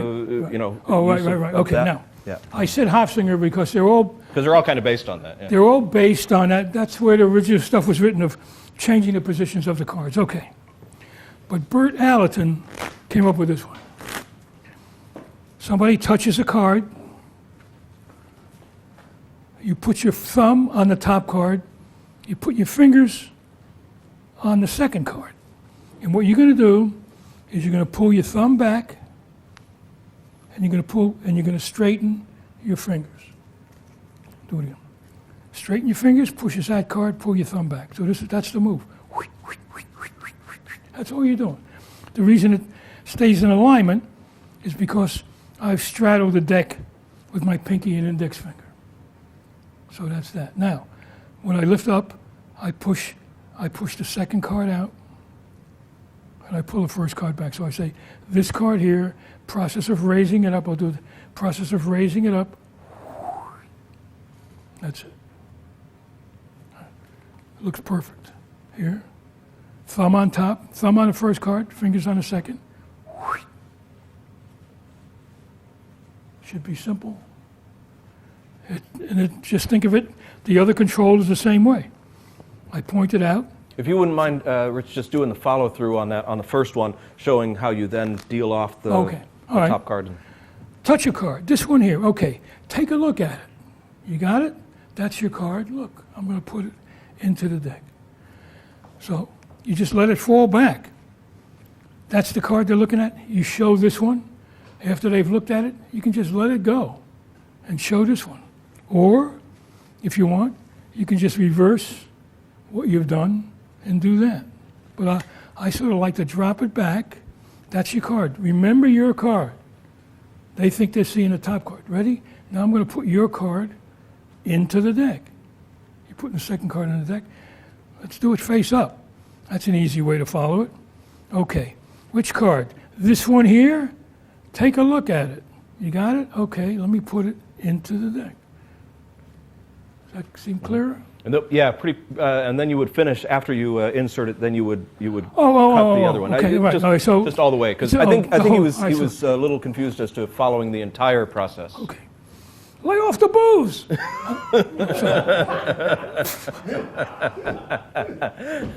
Okay. It's a good move. You know, that's the thing. All right. Okay. Touch your card. You got it? That's your card. Now look, I'm going to put it into the deck and into the deck. Your card is somewhere in the deck. I don't know where it is. I don't know what it is. Usually I don't give these terms away, but since I like you, I'll tell you this is what we call in the business big fan. The reason we call it a big fan, it looks like a big fan. Look at your card, concentrate on it. I'll tell you what it is. Can't see it? Let me make it just a little easier for you. Here you go. Okay? Mm-hmm. Yeah, cool. All right.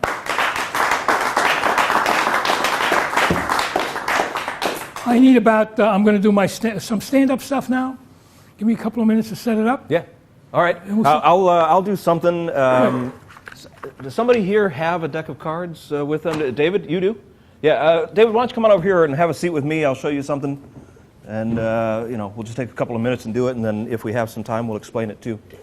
I'm involved in a really big project right now with Penguin. It's kind of secretive, but I've told a few people about it. I can only hint at what it's about. Basically, I'm taking some old books that everybody knows really, really well, and I'm performing and then teaching every single trick in all of the volumes of those books. And some of the tricks, I'm taking the original method and I'm updating it, and this is one of the kind of upgrades that I've made to an effect. If you'll shuffle those up for me, just make sure that they're really well mixed. That's your deck of cards? Yeah. Yeah? Now, just for the fun of it, just name any card. A Jack of Clubs. Jack of Clubs, I want to make sure that it's in here. Jack of Clubs, Jack of Clubs. So you had to name one that's not in here. Let's see. Maybe I passed it. My eyes are getting a little... Well, I'm just going to trust you that it's in here, okay? Somewhere in there is a Jack of Clubs. Your job is to find it. And there's a really cool way to find the card, and that is basically to do a countdown like you were launching something into space. I call this blast off. Now, have you ever seen them ever like launch the space shuttle or any other rocket into space? They do a countdown, but occasionally they do what's called scrubbing the launch. Like they're counting down, everybody's excited, 10, 9, 8, and then all of a sudden there's a problem. And then they have to restart. Well, the reason is usually a computer glitch. Like some numbers cause them to pay attention and go, oh, that can't be right. So we're going to do the same thing. From this shuffle deck, you're going to do a countdown. But as you're counting down each of the cards, if the numbers call our attention to it, if they happen to match, then we'll scrub the launch. This will all make sense to you. Pick up the cards in dealing position and then face up, deal the first card and say 10. And if it's a 10, we'd stop. 10. Then 9, and if it's a 9, we'd stop. 9. Yeah, and then keep going. 8. Yeah, good. 7. 6. 6. Oh, so you'd have to stop right there. Okay, so we're going to scrub that one for right now. Okay, now try the same thing again. 10. 9. 8. 7. 6. 5. 4. 3. 2. 1. No, there's blast off. That's successful. So you deal another one. Blast off! Yes, fantastic. All right, so that's a successful launch. Try again. 10. 9. 8. 7. 6. 5. There's a problem. Scrub the launch. Okay? Scrub the launch. So we scrub that one. All right, that's fine. All right, try it again. 10. 9. 8. 7. 6. 5. 4. 3. 2. 1. And? Blast off. No, you got to deal a card for blast off. Yeah. Yes, successful. All right, fantastic. So 2 successful launches. Now, what was that card that you mentioned before? Jack of Clubs. Jack of Clubs, yeah. Here's the unsuccessful launches, a 6 and a 5. You can drop the rest of those on top of there. This is the weird thing. These computer glitches, they propagate through the entire system. If you were to add the scrubbed launches together, right where you had to stop, the random launches, 5 and a 6, you'd get an 11. Wouldn't it be weird?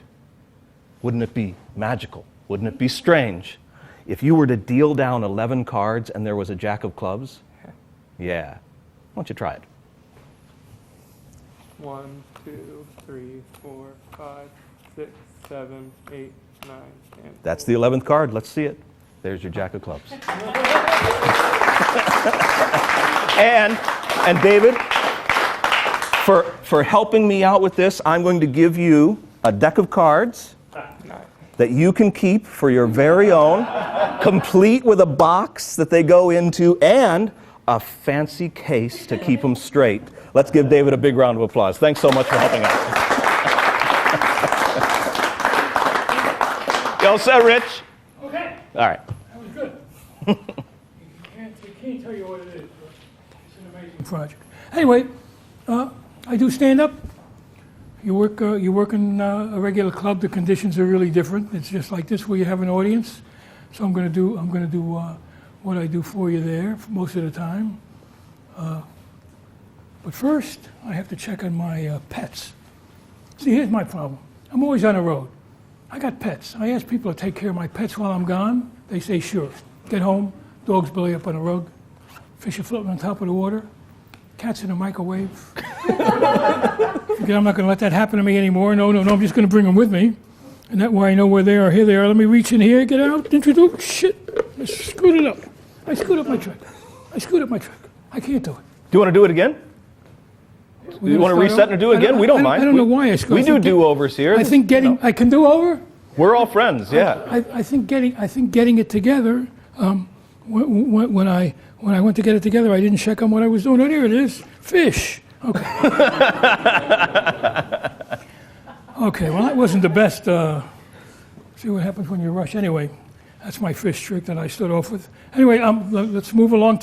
But I had trouble the whole day here. You know, when I got here, I got lost and I didn't know where I was. I asked some guy how to get here, and he said, "Where are you from?" I said, "New York City." He said, "Let me make you feel at home." He robbed me. Beat me up, made me thank him. I know the police are going to catch him. You got a great police force in town, but I gave him a good description of the guy who robbed me. He looks like this. You see this? Oh, I forgot another thing. I'm not on the ball here. Okay, anyway, what I'm going to do, I'm going to reenact the crime for you, just in case you happen to be there. He said, "Give me your wallet." I reached in my pocket. I took out my wallet. He didn't like it. Thought it was a lousy wallet. Just wanted the money. Made me take the money out and put it in here. As I'm doing that, he sees this watch. See this watch? This, I hate to brag, but this is a great watch. You know where I got it? You know anything about Canal Street, New York City? You know anything about it? International Free Trade Zone. You can get anything there if you know what you're doing. I hate to brag. I got an original Picasso, $100. I know it's going to be worth a lot of money because it's the only one he ever painted on black velvet. Thank you. Anyway, he said he wanted that watch, so I put that in it, and he saw this ring, genuine Diamel. I'll stay up late at night, get the ads off TV for that. He said he wanted that, so I put that in there. Of course, he didn't know I did magic. That's why when he got home, didn't have a thing. So he had the ring, had the watch, had the money back in the wallet.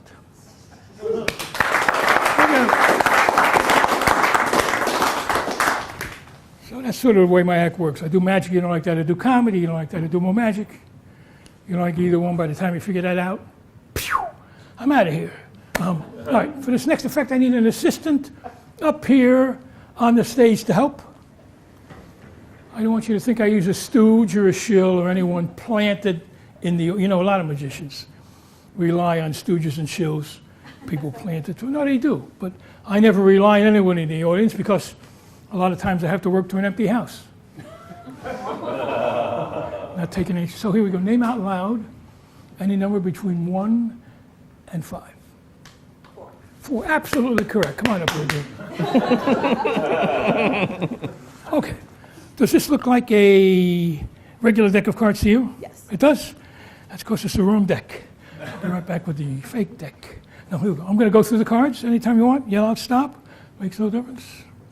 Stop. Take a look at it. Hold it close. Wait, hold it close to you so I can't see. Okay. I'm going to put the cards away. After I do, I want you to show the card to the thousands of people here to see the show. Can you all see it? Oh, this ain't working. Used to open up. Damn, this mirror's broken. There goes that gig. Okay. Take the card and rip it right down the center. This way? Notice I spare no expense putting my act together. Put those pieces together. No, not like that. I'm doing the magic. I'm going to put them together. Thank you. I'm going to put them together one on top of the other. All right, very good. Turn it sideways. Rip it again. Put those pieces together. Rip it once more. Perfect. Drop all the pieces into the handkerchief. Now, you must rip that card in what, 180, 190 pieces, right? Exactly. Believe it or not, even though she ripped this card into thousands of pieces, on the count of 3, all the pieces will vanish from the handkerchief and reappear in an as yet undisclosed place. Feel something already, huh? Sorry I didn't bring my jumbo deck. Come on, it's a deck joke. It's a deck joke. 1, 2. Feel those pieces in there? Mm-hmm. Yeah, I know. They should have been gone a long time ago. I don't care. Okay. 1, 2, 3. Unbelievable. All the pieces. Except for one. I've completely vanished. Come on, last night they all fell on the goddamn floor, so this is... Oh, It's a whole lot better trick already, isn't it? That's what here we go.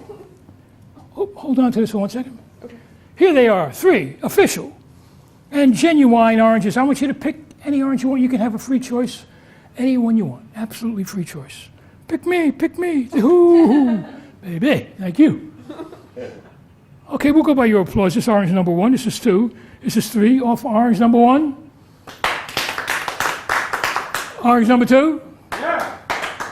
Orange number 3. Sounds like 1, huh? Anyone you want. Which one you want? No, really, 1, 2, or 3. It's entirely up to you. I want 2. You want 2? You sure? Yeah. Okay, here we go. You don't want to change your mind back to the talking orange, huh? No, I want 2.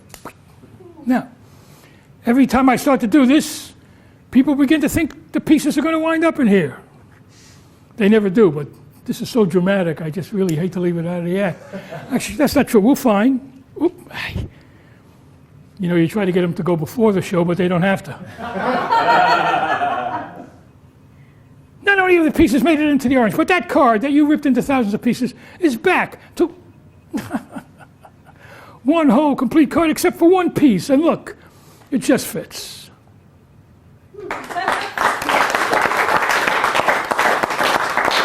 Thank you. Okay, one more. And then usually, by the way, if I'm doing my act, I don't do 2 card tricks in a row, but I do some other stuff, but I'm not going to do that because it's not really my stuff. I mean, you know, it's variations on a theme, so that's why I'm not going to do that stuff. I'll do one more, and then we'll explain how these all work. Oh, that's bad. Yeah, don't let me, just take it. Hold it up. Show it everybody. If I get the card, look at, they're all starting to stick together here. Okay.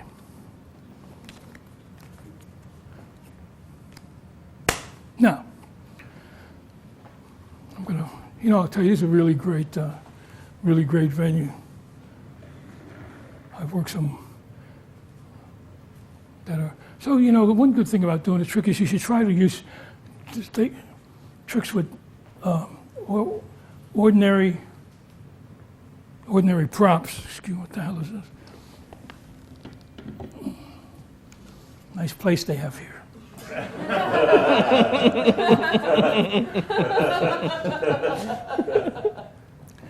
So you know what I'm going to do? I'm going to try and attempt to find your card. I'll use the rat trap to find your card. How's that? I'll throw the cards in the air and capture the card in the rat trap. That'd be good? Okay, tell me, give me a hint. Was your card a red card?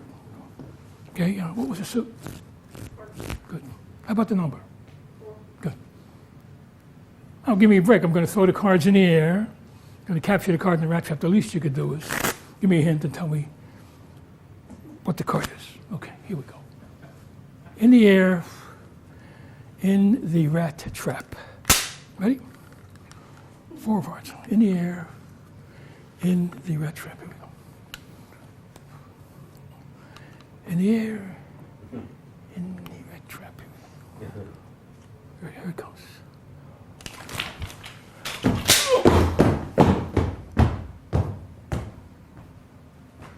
Give me a hint.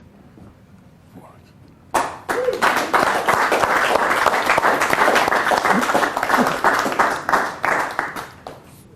Only works if you have a rat trap laying around. All right, let me explain these. First of all, I always end my act with this trick because I screwed that up.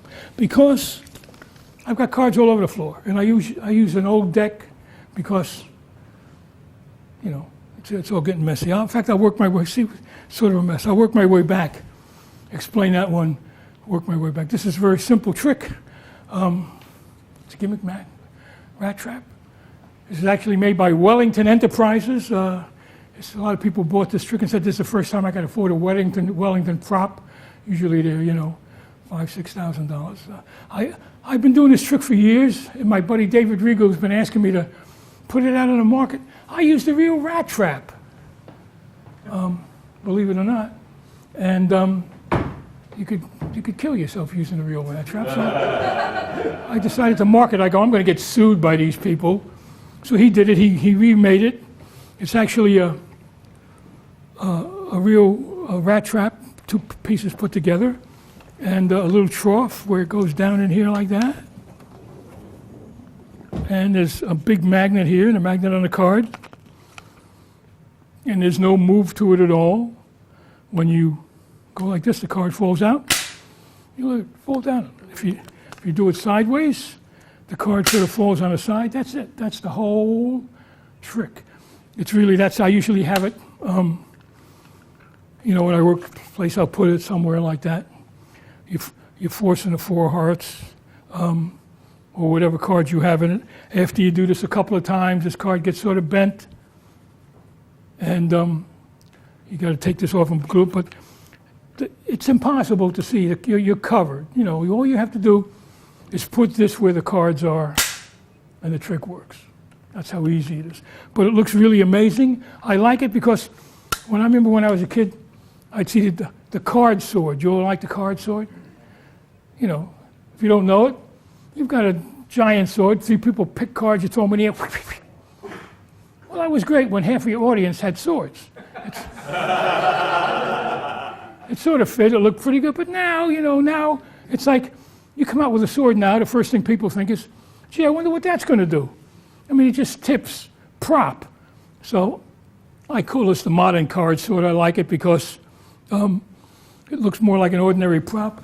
And it just looks like a great deal of skill. Now, one thing I have, I don't know if I have the right, that I should tell you. In your deck, when you take out your deck, the top card, I didn't do it right. The top card has glue on it. In your case, if you print up labels and stuff, you take the label off, whatever it's attached to is a little shiny thing. You cut off a piece and you glue it to the top of your box. Now, when you have wax or glue on this thing, you can put it in the case and it won't stick to the case because of that piece. And the reason you want that card to be sticky or wax is that after you force the 4, you have them put it back in the deck, and when you go like that, when you throw the cards in the air and they land, they don't see the 4 hearts because it's stuck to the other card, and that hides the dupe that you forced. And that's it. There's no move. You don't make a move out of it. It has to fall out. And as long as there are cards falling when you do that, it's going to work. Once in a while, I get a card. It amazes me. Sometimes I get this. I go, no, I'm going to go with this one. You know, not often, but I mean, if as long as it's there. But again, my thinking on it is why I like it. It looks more like a regular prop than a card sword. All right, that's that. Let me go over to the mugged.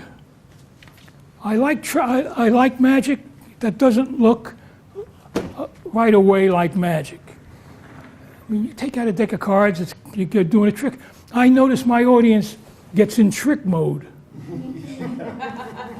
Trick mode. Here comes a trick. I'm ready. Now, wait. I should go over this. I loaded it too quickly, but I'm going to start with this.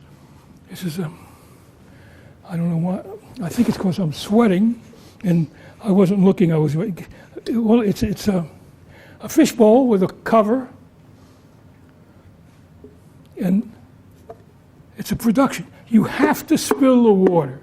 If you don't spill the water, you have no effect. People think it's some kind of thing that folds up, but once they see that water spill, got an effect. Also, if I'm working TV, and they're going to take a shot of it, I have a real fish, maybe 2 or 3. If I'm working a club, usually I don't do that. Now, if you're ever going to get a chance and you're going to work TV, tell the guys everything.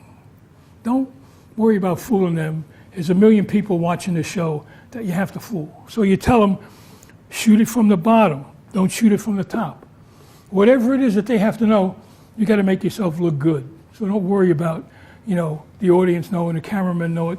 the more that, if you buy this, or even if you see it online, when I first did this on TV years ago, Nipsey Russell and John Biner were the hosts. The director says, I want you to produce the bowl after your set for those two guys, which made me a little uncomfortable because now I got to do the whole set with this fishbowl. But so after I'm done, they come up and they go, can you show us a trick? And I go, sure, I got this magic bag, and I do this, and I produce it, and if you watch it, as soon as I produce it, Nipsey Russell grabs it and goes, boy, that's great. Just a pro, knew that it had to be up there, helping me out, stuck his finger in there like that. I mean, made it look like, so you want everybody to know what's going on. I have a special harness, but if you buy this, you get a harness that you can adjust to your size. Mine was made for me, so it should just, it's stuck. You should just be able to lift it up and take it out like that. And what makes it easy is that it's on a pendulum. So it's a big slit in the bag. Nothing beats nothing beats a production. I don't think you can beat the production of stuff. I have a bird that I use sometime, a live bird, but I'll tell you, I used to travel with my bird. I used to have my suit. I used to have an empty cage. I used to walk through security. I used to take the birds out of my pocket, put it in the thing. After 9/11, it's over. You can't do that. Now, you not only can you sneak your bird in, but they want it to fly underneath. I don't want it to fly underneath because I don't trust it. So I have to pay a ticket for an animal that can fly anyway. It doesn't matter. See you at the gig. Okay. So, you show it, you should just shake it out. You stick your hand in here. When you lean forward, it automatically goes forward. You lift it up. You let the water spill. It's nothing beats a production. You can do. I use this for a lot of things. Sometimes I walk around. I'll have a bottle in my vest or bottle in my belt. I pull it out. I like to do it. The trick, I'm not doing a trick. This is over before you know I've done a trick. I've got an effect without doing a trick. The same thing with this. It looks like I'm telling you a story. You really want to try. I mean, you can't do it all the time because you got a deck of cards, but you want to get out of trick mode. You don't want people to know it's a trick. So what it is, it's just a ski. It's a change bag, but it looks like a ski mask. It looks pretty simple because it gets a laugh. You got the jokes to go with it. Gets a laugh, and you got a Himba wallet.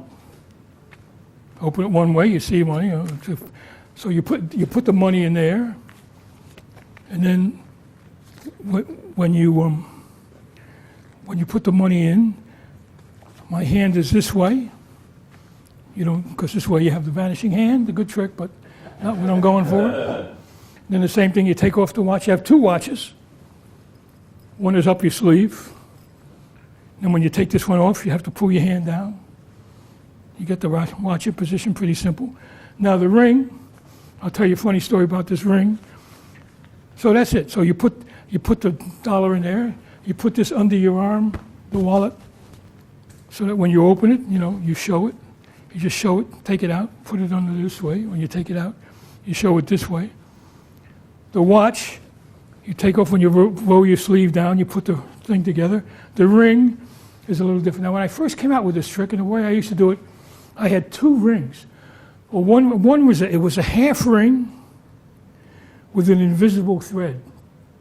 It was a big pendant ring. And I would look like I was taking the ring off, but I would actually turn the ring around, take it off. It was nothing here. You just saw the thread, and then I would kick it back. And you would say, bink! You would get a little visual of the ring coming back. But then I had a half ring on my finger.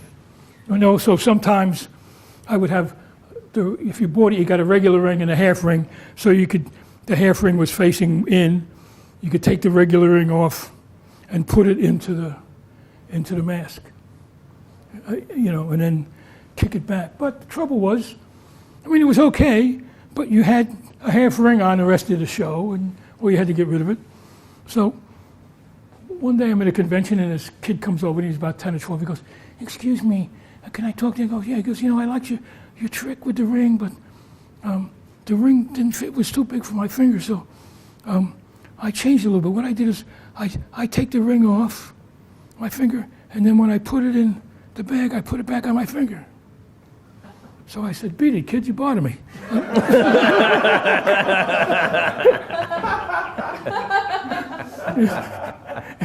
When I did it again, I go, "Hey, what? That's great." So you take the ring off, and also you can do it from the front this time. So I'm going like this. All I'm doing, I'm putting it on my finger. You just putting the thing back on your finger, and you put it in the bag. These kids today, I'll tell you. Oh, I'll tell you something worse, just as an aside. I'm in Phantasma Magic, and this kid comes up to me and he says, "Can I show you a trick?" "Sure." He does it, it's pretty good. I go, "That's great. Is that your trick?" He goes, "No, it's in your book." That's a bad sign. That's it. Goes in there, you turn it around, it goes inside out, and that's it. I like it because again, I've had an effect without doing a trick. It's an important thing for me. I would love to have all effects and no tricks. You know what I mean? Everything happens without doing any tricks. There's one more thing I want to do before I end the lecture because I love this. I love this effect. Now, Rich, I don't think I missed it. Okay. Did you talk at all about the card in orange? What? The card in orange? Oh, did you? shit. Because No, I don't think we've good. covered that one. Good. Yeah. That's really important to go over. I forgot about that. Now, let me tell you about the card in orange. It's a classic trick. I loved it. I've been doing it for years. Here's one thing about doing a trick, and I think it really exemplifies my thinking, and I want to explain it. I want to do this trick. Well, you have to be able to add something to the trick, or else it's not worth doing. What can I do to make it different? The thing that besides the jokes you put in there, the thing that I liked about it, I thought, well, nobody's really exploited the use of the orange. I want people to have a free choice of an orange, and I want to make a lot of jokes about it. I've had people come back the next night. I recognize them just to pick a different orange because they were convinced. No, I'm serious. They were convinced that they had a free choice of an orange, and so I had all of these jokes. And do they have a free choice of an orange? Yes, they do. If they had picked this orange instead of the other orange, there'd be a card in that orange. And if they picked this orange, they'd have a card in this orange. So the thing is, there's a card in every orange. Makes it really simple, but it also allows me to have all of this time, pick one, pick one, pick one. So here's what I do. I mean, there's a lot of work on this I think is important to know. Besides the simplicity of the trick, what I do, I get an orange. I'm not going to use all three, I'll use one. You cut around the side, try not to make it circular, make it irregular, and pop it up. Perfect. That's a perfect cut because I got the whole core out. Cut that out. Then I stick my finger to the board out more and I put a piece of paper in here. This was a long time before I did, but if you do this before your show, it'll dry it out enough. About how long would you leave that paper in there? I would say at least an hour. Okay. But, this was 4 hours for us. And now I always walk around with this. I have 3 folded cards, and I got my pieces. I just hold the cards together and rip them, and I have 3 pieces. So you let it dry, take it out. You want to use a glove because you're using super glue, and even though you think you're cool, so you push it in there. After you've let it dry, you push it all the way down. You get the super glue. You run it around the end of the. And I did it at an angle, and I did it so that it's not regular. So it's going to fit like a piece of a puzzle. You know, you can just keep turning this around until you say, well, let me see exactly how does it go, and when it fits right, you can get it perfectly in there, and it'll look. Let me line it up right. There it is. There it is. Too hard. See why you're using this is why you're using super glue. Why you're using the glove. Oop. Sorry. Anyway, that's see the way it's irregular. That way, when it fits in there, you're going to know exactly where it fits because it's the only way. It's the only place it can fit. And you do that with all three. You do that with all three cards. You're not going to be able to. Once that dries, you're not going to be able to tell. And a lot of people examine that really closely. So that's it. So there's a card in every one. If it's dried out, and they have a free choice. So when I say pick me, oh no, we'll go by your applause. It sounds like this. The person actually has a free choice of any one of the oranges. And it makes a big difference that you can actually spend a lot of time, you know, I say pick me, gets a laugh. Then they never pick the third one. And I say it sounds like that. And then they do it again, and they actually have a free choice of any orange. I like when I rip it, I say, you try to get them to go before the show. But the thing that makes it really work is the proof.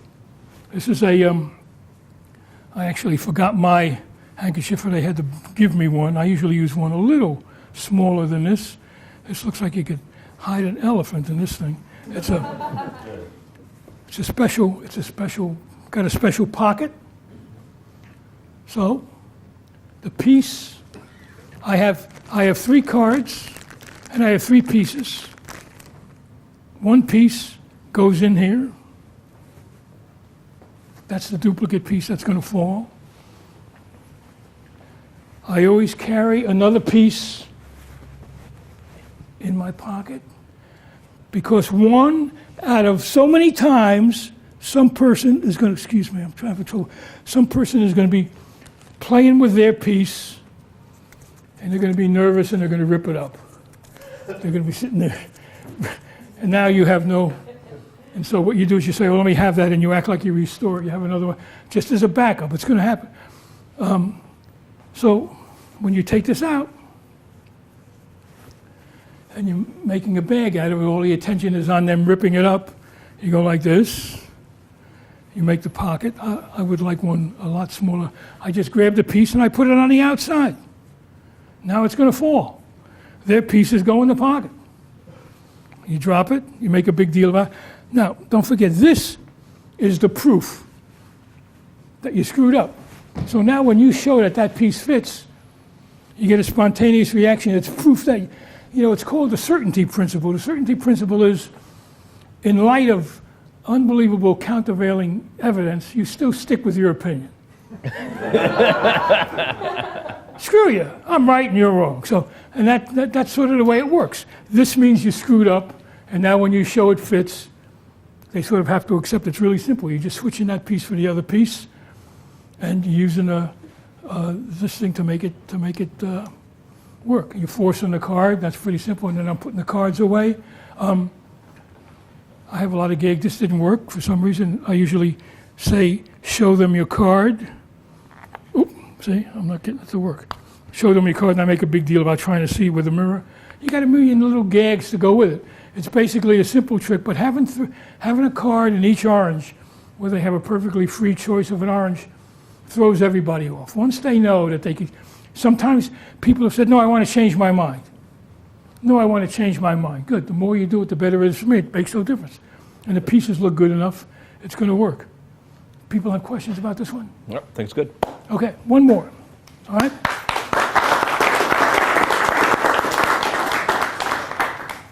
Here's a trick based on Paul Curry that I love to do, and it fools everybody. And I also love to do it in a lecture because I like the principle involved. So let me get somebody up here who hasn't been up here to help me out. Anybody? Oh. Got the old elbow How are you? Yeah, good. How are you?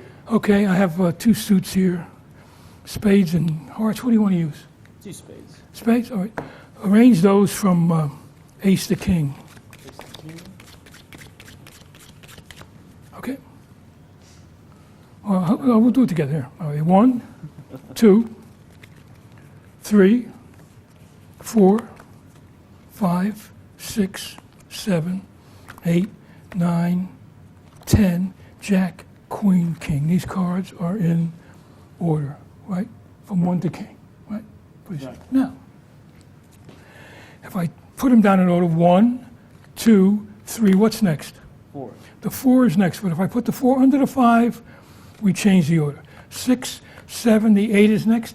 If I reverse the 8 with the 9, we change the order. So it goes 1, 2, 3, 5, 4, 6, 7, 9, 8, because we change the order. 10, the Jack is next. Put the Jack under the Queen, we change the order. It goes Queen, Jack instead of Jack, right? You got me? Yeah. Very simple. Every time I put one card under the other, we change the order. So now here's what I'm going to do. I'm going to put these cards in a mixed up order, and you're going to try and get them back in order. But first tell me, what is your astrological sign? Libra. Libra? Me too. Now, since I know that, it's going to be easier for me to anticipate when you're going to say reverse and when you're not. Okay, now, as you can see, the cards are in a mixed up order. I'm going to count them on. If you say reverse, we reverse. If you don't say reverse, we don't reverse. Ready? Reverse? Reverse. Okay, there we go. How about this one? No. No. How about this one? Nope. No. You sure you're a Libra? Yeah. You sure you're a Libra? I'm Okay. sure. How about this one? Reverse. Reverse. Libra. Yeah, that one's good. No? No. How about this one? Reverse. Okay. There we go. This one. Reverse. Leave that one alone. That's it. Okay, now, was that fair? That was fair. Reverse when he said reverse, reading reverse, even though it was completely under his control. Look at that. 1, 4, 7, 10, king, 3, 6, 9, queen, 2, 5, 8, jack, 8. So now you're not going to believe this, and this is the thing that's really amazing. Every Libra who has ever done it, exactly the same order. Thank you.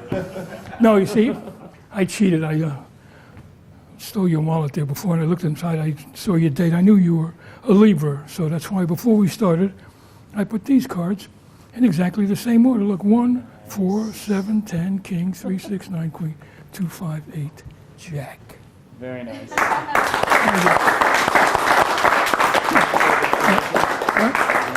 No, it's fine. I love this trick. Is that amazing? I like it for lots of reasons, but one thing I like about it, it only works if you see the explanation. If you come in late to this trick, it doesn't fool you. But let me show you what it is. The cards, 1, 4, 7, 10, king, 3, 6, 9, queen, 2, that's a simple stack, but that's the order that I put these cards in to begin with. These cards, 1, 2, 3, 4, 5, 6, 7, 8, 9, 10. Now, when I talk about different venues, this is what I do when I'm sitting around with people. I say, do a trick. It's a little slow. It's good for, like, you're having dinner with people, or, you're having a drink, or you're trying to convince them to hire you. I have a whole different set of things I do. A lot of the stuff I do is already in print by other people, where you just borrow a dollar bill, or you borrow a ring, or you borrow something on a table, so it's stuff like that. But this is something I came up with, that's why I'm doing it. The other stuff, I have a lot of stuff like that just looks like, let me borrow your ring, let me do a trick with your watch. You shouldn't be really taking out a deck of cards, but this I like because it's novel. So, now, 1, 2, 3, what's next? The 4, reverse the 4 with the 5, I change the order. 6, 7, reverse it, change the order. 8, 9, the 10 is next, reverse the order every time. Now, I showed you the cards, reverse the order, turn them over. Now, I'm going to put the cards 1, 2, 3, 4, 5, 6, 7, 8, 9, 10, jack, queen, king.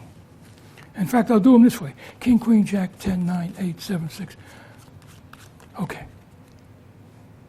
Now, next time I do it, You reverse. I do it face up. So I'm going to do it face up instead of face down. Should I reverse this card? No? How about this one? Yes. Yeah? Okay, I put the 2 under the 3. I'll put it down there. How about the 4? No? How about the 5? Yes? All right. I put the 5 under the 6. I put them both down. You notice anything? If you don't turn it over, you don't change the order. So 7, the 8 would be next. But no, you want me to put the 8 under the 9, and now I put them both down. so absolutely not. Absolutely. The 10, okay, the jack would be next. But no, I'm going to put the jack under the queen and put the jack and queen down. So absolutely nothing happens. I don't change the order. Now, if you come late to this explanation, if you don't see this explanation, if you don't see this part, I go, okay, here we go. 1, 2, 3, 4, 5, 6, 7, 8, 9, 10, jack, queen. So here I go, 1, 2, I get the 3, I put it under the 4, but now I turn it over. If you don't see this beginning part, and you come in the second part of the trick, you're going, what the hell is that? Yeah, but this is what sells here, 5, 6. So we revert. You're not doing anything. So that's the way the trick works. So I like the fact that I'm waiting till the last minute to let you know that I'm fooling you. So these are already in 1, 4, 7 in order. All I'm doing is these cards, I arrange them in the same order. When I say what is your astrological sign, I'm going 1, 4, 7, 10 king, 3, 6, 9 queen, 2, 5. Now they're in order. They're going to stay in that order. And I like this. I also like it because I just, I know I'm really conning them the whole time. And I'm having a good. So they go yes, no, yes, and you say, "You sure? You're a Libra? Maybe you're adopted. What about that?" You just get all of the jokes out of it. You make a big deal of it, and you show it. You act like In this part, this denouncement is really, it's just a killer. And, you do that. I mean, it's real. I like to put this in a lecture because it's very easy to do. Everybody can do it. You just have to have these cards together, and you'll be fooling people with it, and you'll have a lot of fun with it. So that's it. I hope you all had a great time. Super cool. Thank you. Keep it going for Rich Murata. And Rich, come on over, have a seat. Okay. Thanks very much. Great job. Great job. How you doing? Feeling good? Yeah. Yeah, cool. Tired. Yeah, it's a little weird to do like all the different venues back to back in one night, isn't it? Yeah, it's different than most of the magicians do. Yeah. Most of them would come in and do like, just a close-up set or a stand-up set or something like that. But we really appreciate you showing us a variety of different things. Let me get right into asking you some questions by asking you what's come in over the Twitter feed. One guy wanted me to ask this question to you, and it is this vague. I was found innocent of those charges. Here's the question. I'm supposed to ask you about the trick where you burn the piece of paper. It's not one of those, is it? Yeah, if he brings the stuff in, I'll do it for him again. No, it's a trick. On my 3-volume DVD, I've got a trick with a piece of paper. Okay. I didn't do it tonight, but here's what it is. It's a piece of paper, you burn it, floats up to the ceiling, comes back, you grab it, you restore it. Sure. And I did it as a gag where I would say I forgot my act and I would burn it, but I didn't do it here. But it's in the 3-volume DVD I have. It's an old DVD. I have hair. If you see it. But what it is, it's just another way of doing a trick without it looking like a trick. So just to make sure I wouldn't forget what I was going to do, I wrote my act down on this sheet of paper. I'm a pro. I'll destroy it. Paper rises up. Then I act like I can't remember what it is, and I reach up and grab the ash and restore it. If you go to YouTube, you'll see it. But I can't do everything. Yeah, sure. There's a lot of stuff. Now that DVD series, I think somebody wrote in and said that currently it's out of stock in Penguin, but is it available? Or is it out of print? Mayor, can I get it for a second? Yeah, sure, absolutely. Yeah. Mayor Yidit is coming out with it again. Oh, good. It'll be out in a few months in a box set. See, look at that hair. So what it is, it's 3 volumes. One is stand up, one is walk around, one is close up. And let me see, I did that repeat escape is on here, the swindle is on here, the stand up, I got the card in orange and the mugged and all of that stuff, and I got the walk around stuff. So that's in here, and he's also going to include, something, I do have a 2-person act. With Twyla Zone. With Twyla Zone, my assistant, but I didn't do any, she's not here, but, so it's going to be a box set of 4 things. Neat. So anything I didn't do tonight, you can see on that, he's coming out with that soon. Yeah. At least he said he is. Sweet. That sounds fantastic. Now, okay, let me ask you some questions about stand-up magic in general, and stand-up comedy more than stand-up magic, because you really got your start in stand-up comedy. Were you always doing magic as well as stand-up comedy, or did you ever do work without props? I started off doing magic because I wasn't real confident. Well, here's what's great about magic. You do a trick, it has an ending. Everybody applauds at the end, either because they liked it or because they know it's over. It's got a climax. It's got a climax. You come out there, you do a joke, they look at you. You do another joke, they look at you some more. You go, wait a minute, I could be up here all night. Now, I don't have it marketed anymore. I used to sell a color-changing tie. Run your hands over the tie. That's probably going to mess with the microphone for people at home. Run your hands over the tie changes. Different tie. Yeah. I came up with it because I was learning how to do stand-up, and I was dying. I would do a joke, they'd look at me. I'd do another joke, they'd look at me. I'm thinking, I don't have a ta-da, like you have in magic. I could be here all night. So the joke was, oh, I know why you're not laughing. You don't like the tie. Some people thought, oh, he must have told those lousy jokes on purpose. Yeah, on purpose, yeah. Just so he could change the tie. Yeah, right. I know I would if I opened with that, yeah. I used to get 15-minute sets. In New York, you get 15 minutes. And I remember the time I had 15 minutes, I got off stage. One of the comics came over and said, hey, you forgot to change your tie. Because it was going so well, right? So I started off, but you get lazy when you do magic because everything has an ending. They know it has, but you start doing these jokes, and the reason they weren't laughing is just they weren't really good jokes. So I had to learn how to do it, and also it affects the way I do magic in that I don't like to wait too long. Like these mentalists, I don't know how, I admire them. 10 minutes and something happens. Yeah. 10 minutes with a book and a word, And some of them are fantastic, but it's a different style entirely, It's a different style. Yeah. With me, I'm used to, like my favorite guys are Henny Youngman, Rodney Dangerfield, 10 laughs a minute. I mean, Rodney, he doesn't need a setup. He is the setup. Yeah, right. But the one, Joan Rivers just died. She was great. So I'm always running. I always feel like I'm taking too long to do something. So I like to, because I came up in the comedy circuit, I can't be that. I'm envious of those mentalists. They take a lot of time. Seems like they're doing nothing, but the audience likes them. So who am I to? I can't argue it, but I'm not that way. I'm more like your style's the same way. Yeah. You feel like I just like to do it quicker. Yeah, let me ask you about dealing with hecklers. Do you have any advice or any anecdotes about that? that you could share? Here's the thing. You've got the light, you've got the mic, and you've got material. They can't win. You no matter what they do, you've got a line for it. Just to tell you,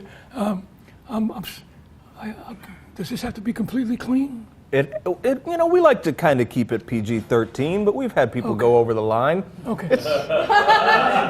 This guy, is this one of the guys that have gone over the line? I've done it once accidentally. I got so excited that I. Well, I'll keep it clean. Some people do it. They think they're helping you out, but they're not. I say you shut them up right away because it really does annoy everybody else. Rodney, you tackled him, boom, boom, boom, boom, boom. A woman, he would wait because a woman, he said, you really can't shut up. She'll stop, and no matter what, and then she'll start again. But I'm famous for having one of the better heckler stoppers where he heckles me, I heckle him, I do this. I mean, I'm ready for this stuff, and they start off clean and then they get worse. But I just destroyed the guy, and then he sat there for about a minute, and then he was drunk, and he goes, I screwed your mother. I screwed your mother. So I said, gee, you know, I was wondering who dug her up. That was an ad lib where I was ready, but for the most part, you should try and be kind. You know, like, hey, I don't go to where you work and knock the mop out of your hand, do I? I mean, you know, you keep it clean. You could have another job that they do that isn't that clean, but Yeah, right. Yeah. you know, you don't want to. And here's a mistake that I made when I first started. The guy in the front row was heckling me. So all of a sudden I turn on him and I say 50 nasty things about him, and the audience hates me. Why? Because they didn't hear him heckling me. Mm-hmm. So it seems like all of a sudden in the middle of my show I start yelling at this guy. So if somebody heckles you, make sure that the audience knows it, and make sure that they know it's affecting the act. Yeah. Now they don't like him anymore. Guy said, you'll say, and so I was, and now you fluff your line. Rodney, then if you would do this on purpose. So now everybody knows that they didn't get that joke because of this guy. And now when you attack them, they're on your side. So make sure that they know he's heckling you, and try and, you know, just shut him up with a couple of things. If not, where was I? I was just in Atlantic City, and they came and the bouncers came and dragged them right out. Yeah, the clubs nowadays are actually getting a little bit more proactive about that. They used to just leave the hecklers alone. Now they're bouncing them, you know, pretty quick. It used to be, it used to be really tough, and but then it got to be a game. Can I really upset this guy? But you can't ever let anything like that bother you. Yeah. And just have a repertoire of great heckles that you're ready. Oh, mine are all you don't want to hear. Are they all just you know, too dirty, too obnoxious? You know, maybe we could have somebody heckle if you want to take them down. They're all designed to get you to shut the hell up. Yeah. You know, because if not, you could. Also, it takes up too much time. They start thinking they're the show. You want to nip it in the bud. Yeah. You know, if they think that you're joking around with them, then they keep going. Unless you have. Sometimes people actually pay to have somebody in there, and that is the show. Now I've only ever seen one guy who didn't do that, but if somebody heckled him, his set was fantastic anyway. But if somebody heckled him, he just scrapped the set and just went for that and did the whole show that way. But it takes us. What do you mean? You know, he had a really good set that he would do, but if somebody happened to heckle him, he had a heckle set, and he would just switch to that, and that's it. That's good. He was great. Don Rickles used to have stooges in the audience that would heckle him. The woman would say, "You're nasty," and he would say, "Madam, if you were my wife, I'd poison you," and she would say, "If you were my husband, I'd drink it." You know what his theory was? Any laugh during your show is a laugh. Yeah. Well, Lance even used that in his show, you know, with the, you know, can you make my wife? Oh, no. Can you? How'd you do that? The guy yells out, "How'd you do that?" And Lance goes, "Well, if I told you, you know, I'd have to kill you." And the guy goes, "Tell my wife." Yeah. It was great. It's a great moment. Great. Yes. So you got started by a family friend showing you some magic, right? But this I'm assuming it was a guy. It was a professional gambler. You said. Yep, right? I was different than most magicians who had a magician. Yeah. This guy was a professional gambler. He didn't really care about magic, but he told me something. The first book he gave me, Erdnase. Oh, he was carrying that with him, huh? No. He just knew. I like magic. He just knew to get that one. He got me that book, and he had a theory about Erdnase. That people who don't know who Erdnase is, the first book about magic, the expert at the card table. He said Erdnase was a fantastic riffle shuffle guy who could run up a hand and had no use for anything in that book. No hand shuffling. Everything was table running up. In Erdnase, he says, I'm trying to remember. the possibilities for the riffle shuffle for all practical purposes at the card table are limited to retaining a top and bottom stock. But that's not true. Marty could run up any kind of hand there was. He said Ernest could run up any kind of hand there was. Had no use for that stuff. And that's why he did it. But he got me that book. The card through scarf is in that book.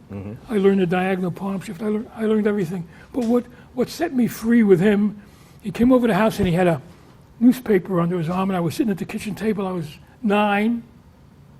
He said, "What do you want for your birthday?" I go, "Yeah, I'm hoping for a puppy, but I don't think my mommy's going to get me one."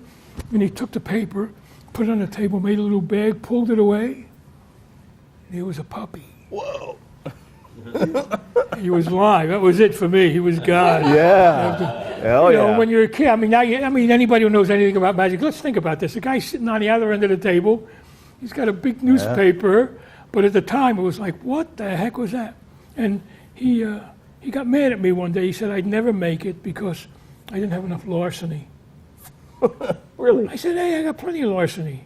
I didn't even know what the hell the word meant. But, you know, when you're a professional gambler, he just had to beat you and stuff. Yeah. He was real nice to me, gave me that book, showed me magic tricks. He thought you were too honest to make it. It was, I just kind of didn't- strange. He had the whole, he just likes beating you at something. He has to do it.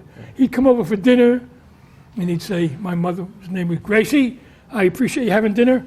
As soon as dinner's over, don't do a thing with those dishes. I'm doing them, I'm washing them, I'm putting them away, I'm doing everything. And he'd entertain, have fun all night, he'd leave, and the dishes still be in the sink. I mean, he was just that kind of, but he was just that kind of guy, but his technique was, I learned right away that the stuff could look perfect. Yeah. I mean, that's the thing that you sort of, when you start off with magic, you don't really know it, but when you see, you go, it's impossible. So it did give me a high bar to, and there's still some stuff I can't do in there. I can't do seconds. I can do a top change, bottom change, top. I can do the top palm, bottom palm. I still don't have a good second. Yeah. You could work with that book forever. Yeah, for sure, for sure. So let's talk about. Well, let's start off with some kind of horror stories, and just tell me about the worst show you ever had. Well, if you want to know the really worst show, Yeah. Here's the worst show I ever. This is embarrassing. I'm driving. I'm in San Francisco. I'm driving to Sacramento. I don't know if you ever heard of flop sweat. You ever hear of flop sweat? You wonder, what is flop sweat? Most people never had it. What flop sweat is, every pore in your body is sending out moisture. So here it is. I'm driving with the opening act to Sacramento. He's going to do 15. I'm going to do 45. And I think of this joke I think is funny. Hey, how many of you remember me when I did kids shows? Ho Ho the Magic Clown? That was me. And I want to remind you, I was found innocent of those charges. Oh, I think this is a great joke. Yeah. Now the guy who's driving me gives me the tag. That's right, I was just trying to guess the kid's weight. Oh, I'm gonna kill with these jokes. These are great. Now, when you start doing comedy, you get 5 or 6 minutes. So where do you put your jokes? If you wait to put your new joke up, you're never going to put it up because you get into the set and you're working and you're doing well and you're delivering. So you don't do you. So you learn to put your new joke up front. If it works, it works. If it doesn't work, I got my material to back me up. So the guy's there. We were a little late. I'm stuffing my pockets. I'm getting ready. Hey, good evening. How are you? How many remember me when I did kid shows? Anybody? Ho Ho the Magic Clown? That was me. By the way, found innocent of those charges. Silence. Whew, that's okay. I got the tag. That's right. I was just trying to catch the kid's weight. Silence. Now I do my first trick. Silence. Next thing, silence. Nothing. 45 minutes was over in about, seemed like 9 or 10, but it was And you were basting the whole time, right? You know, did you? just dying. Yeah. Dying. I mean, luckily I've never had a show that bad since, but I was just, what the? I ended by saying, I'm sorry, folks, I was just trying to entertain you. I get off stage. I'm back there. The club owner runs backstage. He's holding up the Sacramento Bee. It says, child molester nabbed. Fred Smith amateur magician. And see, I'm sweating already. I should have read the damn paper. That's the worst. I mean, nothing has ever worked. And the only other time, it was sort of embarrassing. I mean, that was like ridiculous. Yeah. I mean, that was ridiculous. Yeah. The only other time, I don't know if you know the tossed out deck. Oh, yeah, sure. Remember a card, remember a card, remember a card. And then I named 3 or 4 cards. If I named your card, sit down. Well, it works, but it's a special deck. I tossed out a regular deck. He just had them mixed up in the case or something. So I think the last line of the routine was, and I guess you'll notice, folks, that the only cards I didn't name were the cards you still have in You name those cards off, and they're all still standing, and that's when you know, right? Did you know before then, or did you just find out? Is it? Oh, I think we've lost your microphone. Yeah. When did we lose it? Because we got to hear the whole story. Did we hear the whole Sacramento story? Yeah. All right. No, that's how dumb I was. So you tossed the deck out. Either they're lying, or they all looked at the bottom card. Uh-huh. So then I named 4 more, and Right. I'm going, I'm thinking, now what's my out? Yeah, Okay, well they really, I mean, it's just like, you're done for. Yeah. And there is, you want one more story? That's weird. Yeah, but you've been trying to figure out how to get out of you that have an the out? whole time. No, I have no out. But you got me thinking. There's no out. The out is that's the miracle. Don't if it's a screw real up. Deck. Yeah. That's the out. And we have plenty of time. What's another story? Yeah, you got another one, funny or crazy? I'm going back. I used to teach college. I used to teach at Santa Fe Community College at the University of Florida before they drummed me out of the business and I became a magician. Anyway, I'm back in town and I'm going to do a show. Going to be 100 people at the show. So I commandeer my friend of mine who's a biology professor. He's really a professor. I go, here's the trick. Here's the effect. Everybody who comes into the show gets a piece of paper, they write their name on it, they fold it up, they put it in a box. Then, at the end of my show, I have 2 easels here, and I throw a ping pong ball, we go on forever.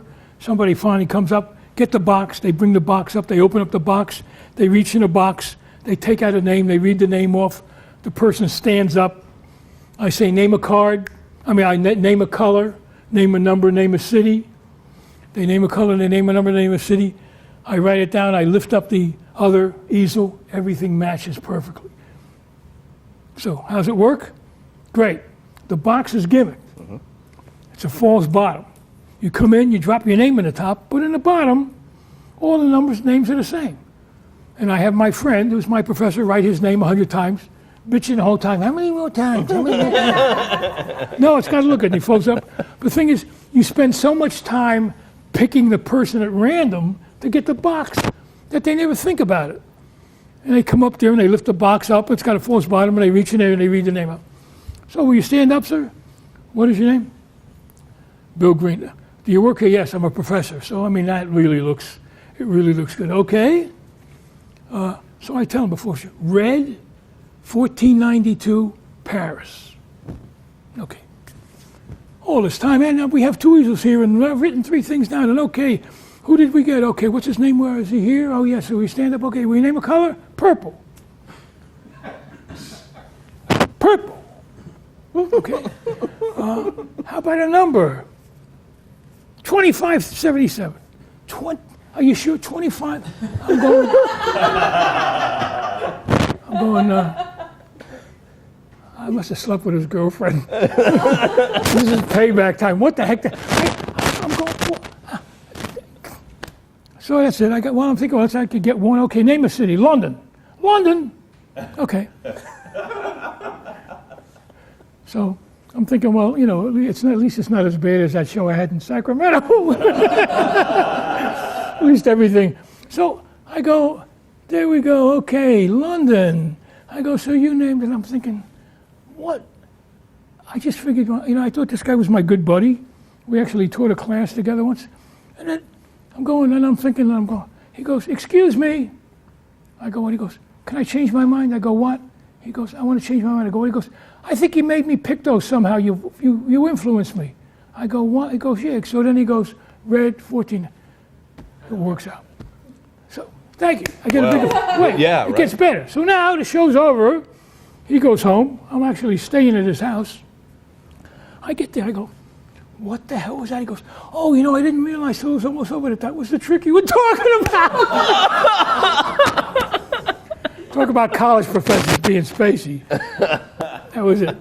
So that was about the only other time that, you know, then you have most of the time, here's something that Vernon said that I like. Nobody knows the way your effect is supposed to go except for you. Mm-hmm. So if it's not going that way, you change it around, you make it look different. But sometimes tossed out decks and things like that, you know, you have no out. Yeah. Another quote that you mentioned to me when we were talking earlier was that Vernon also said that most magicians stop thinking too early. And you actually think he meant to say something else, right? Right. Well, he said most magicians quit thinking too soon. Yeah. But he really meant they don't think. They just copy it. And they don't think how to improve it. You can tell the guys who are good are always working on doing something different. And the trouble I've noticed with other people, when you don't think about it, something has to happen to make the magic happen. You buy a trick and it works, and you do it. And you forget that you're the one who makes it work. Even if it works by itself, you're the one who's supposed to do it. You got to think, what makes this work? How do I take credit for doing it? How do they say it's me? So if you just do it out of the box. I also, even though I like DVDs, I think reading is better. For one thing, I think when you read it, sometimes you read it wrong and you make it better. Mm. And when you just do a DVD, you're too much of a clone and you copy it. But it's a great way to disseminate the information. Yeah, well, especially teaching sleights and visual things. But right. You know, there is something to be gained from a misinterpretation. It's happened to me in the past too. Yeah. Okay, so what are you working on now? You're doing that Thursday night. I got a good thing. Every Thursday night in New York, I have a show. I got 2 acts. A guy who's coming along who gets 15 minutes, and another pro who gets 30 or 40 minutes. Mm-hmm. I go up, I do 15, I bring this guy up who does 15, and then I do another 15, bring the other guy up, and I got a lot of pros. You know, when you're a pro, where do you put your new stuff? Yeah. I mean, your venue here that you have every week is perfect. Yeah. But when you're getting paid to do a gig, where do you put your new thing? Your act is going to dip. You know, and you can't. People say, "Hey, that was good," except what was that trick? What the hell was that? You don't know where to put it. So now I got a lot of pros. They'll do their regular act, but they'll work on something new. And also, when I was coming along, I went to San Francisco. There was a club. I had 15 minutes. You know, I had 10, then I had 11, then I had 12. They kept saying, "Well, you need 15." Then I had 15. I walked in like I was the cock of the walk, and they go, you should have 2 15-minute sets. And so I'm bringing some people along that I think you have to have a place to be bad. And to build that. And you can't. I don't think you get good. You practice so you know all the moves. You rehearse so that you have the thing down. But you don't get when you get on stage, you're on square one again. You have to have a place to work out. You can't get better without working out. So I like it. I'm working on that. I mean, my regular stuff. I got trade show, but I'm really excited about that because it's something different every week. Sure. And the name of this venue is Magic Mania, right? Magic Mania is on Thursday night. And where is it for anybody that happens to see this, within a reasonable amount of time? It's online every week Thursday. It's on 107th Street in West End, a block over Broadway. Say it again because I talked over it. Tell them location again. 107th Street and West End, the block over Broadway, every Thursday night, 9 o'clock. There you go. All right. Thank you. Cool. And then let's see. I'm curious about this because he's one of my inspirations. You got to see Steve Martin perform way back in the 70s. Right. when he was being billed as a magician. Was this when he was working at the amusement park? No, I saw him at a club at a club. He was out. I saw him at a club in Florida, and it said magician. Right. Well, I want to see a magician. All right, ready? So I go to see him, and I was blown away. Everything was the funniest thing I'd ever seen in my life, and everything was original. But here was his magic trick. Ready? Yeah. Here we go. You notice the way this card is reversed, different than the other card. whenever, I don't know, whenever you're ready, I want you to say, King of Hearts, come down and dance. No, wait a second, wait a second. Okay, whenever you're ready, say, King of Hearts, come down and dance. King of Hearts, come down and dance. Do, do, do, do, do, do, do. Just set me free, man. Now, that's funny enough to see it because I know what's happening. I know what's coming because I remember the first time that I saw him do that was on the Tonight Show. He did that for Johnny Carson in national television. He does the dancing king trick. Hilarious. He was so goofy. And I just realized that you could be really funny with magic, but I thought he was just a genius when but I saw some good. Del Rey, I remember seeing, who was great. I remember seeing a lot of Blackstone. I remember seeing. There's a lot of great acts out there. Yeah. But Steve Martin. Was he doing the balloon twisting stuff at that time too? Because he did your lower intestine. No, he did. He did a balloon thing. He put it on his head. Made like a hat. This is a birth control device. You wear this, nobody will sleep with you. Stuff. Yeah. But it was all, the way he started. He worked in an amusement park. He saw all the regular people doing their stuff. And if you read his book, you realized that everything, I wish magicians were that way. Every joke had to be different than the other jokes because everybody already had jokes already. So he made it really different. But that was really, he didn't do, he actually did vanish a candle. And now a trick starring Bernie the candle. Even that's funny. He had a vanishing candle and he actually did vanish it.